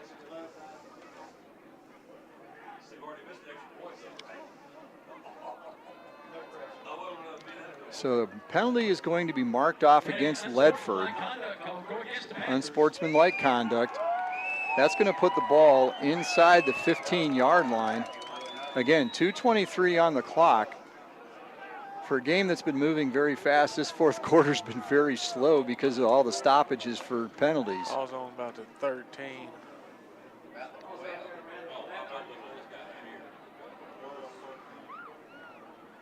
So finally they move the chains. It'll be a Turner Hauser Insurance first down after the penalty. First and 10 from the 13. And to give the Mustangs a first and 10 at the Panthers' 13-yard line. And now the clock is wound. Zell takes a snap, hands off to Daly, goes around the right side. He's got an opening. 10, 5, and they say he's short of the end zone. It's terrible, man. He absolutely barreled right over the pylon. Excellent block by Clark downfield. So they've got him marked down at what looks like about the 6-inch line. Guy thinks he's just some kind of eagle eye over there. Who don't want to call a touchdown? Fortunately, the clock is still rolling. There's literally no way you can see that was inches short when they fall over the pylon. So second and goal, or first and goal rather, from the 6-inch line. Mazzell. Looks like they're going to just down it. And Mazzell tosses the ball to the umpire, so East Lincoln is just going to take a knee at this point. Smart move. If you punch it in, who knows what that'll start with Ledford's team and East Lincoln, the way they've been jawing at each other all night. So again, the victory formation for the Mustangs. Yeah, it might be good that he didn't get 1 minute to go. Actually, yes. That might have been a blessing in disguise. Yeah. Being wisely says, let's just kneel on it, get it in the book. So again, victory formation, Mazzell under center. He'll just take the snap and take a knee. Snap, knee, and a toss to the umpire. They'll have to do it one more time as the clock. No, they won't have to. It's underneath, so that'll be the final play. Call a timeout for any reason. One last second. 1 second less on the game clock than the play clock, so the teams will line up in the center of the field. Let's hope nothing happens here. Let's keep an eye on this. Coaches for East Lincoln are out there keeping an eye on things as well, because they will have another game next week.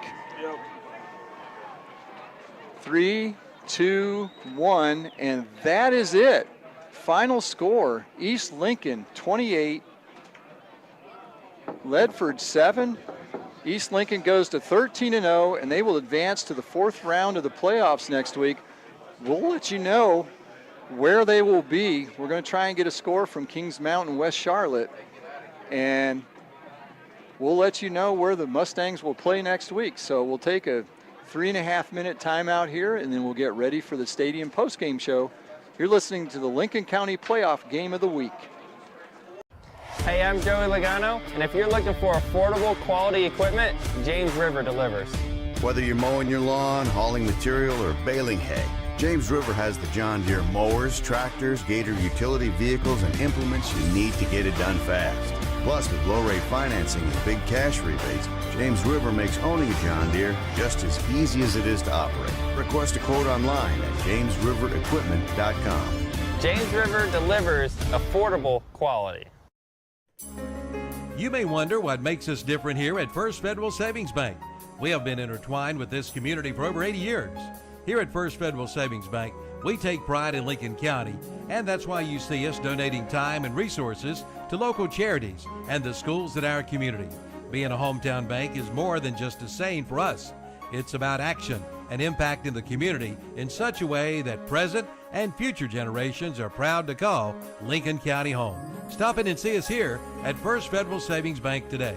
Equal housing lender and member FDIC. It's time to go to work at Triad Corrugated Metals in Lincoln. They're now hiring for manufacturing jobs, and they'll train. Just drop by their location at 108 Industrial Park in Lincoln. And with Triad Corrugated Metal Roofing, you buy direct, thus saving you money. See one of the largest selections of colors in North Carolina. That's Triad Corrugated Metal Roofing, 108 Industrial Park in Lincoln. For more information, call 980-429-2278. It's time to start planning for cold winter weather with one call to Rye Heating and Air in Lincoln. They are locally owned and operated with a team of friendly, skilled, and experienced professionals. Get a free estimate on replacement or new installation. Take up to $1,750 off select carrier equipment. And ask about their one-time heating maintenance special for just $75. Call 980-389-0008 for Rye Heating and Air. Online at ryeheatingandair.com. Like them on Facebook too. Start up the savings on your auto insurance with a stop at Turner Hauser Insurance Group in downtown Lincoln, your area insurance agency. Jamie Hauser invites you to stop in and find out how you can save money on all of your insurance needs, from home to auto to commercial to farm to life. Visit them at their office at 228 East Main Street, downtown Lincoln. Just look for the big blue awning. That's Turner Hauser Insurance Group, your area insurance agency. Call 704-732-9577 or visit the website at turnerhauserins.com. Come see the all-new Bobcat CT1021 and CT1025 compact tractors, now available at Weston Sales in Vail. It's great for maneuvering around the barn, sheds, and landscaping. It's perfect for mowing. Features include 4-wheel drive and a 21 and 25 horsepower diesel engine with hydrostatic transmission. See it today at Weston Sales, Highway 18 North in Vail. Online at westonsales.com. See their page at whatsupshopper.com and like them on Facebook too.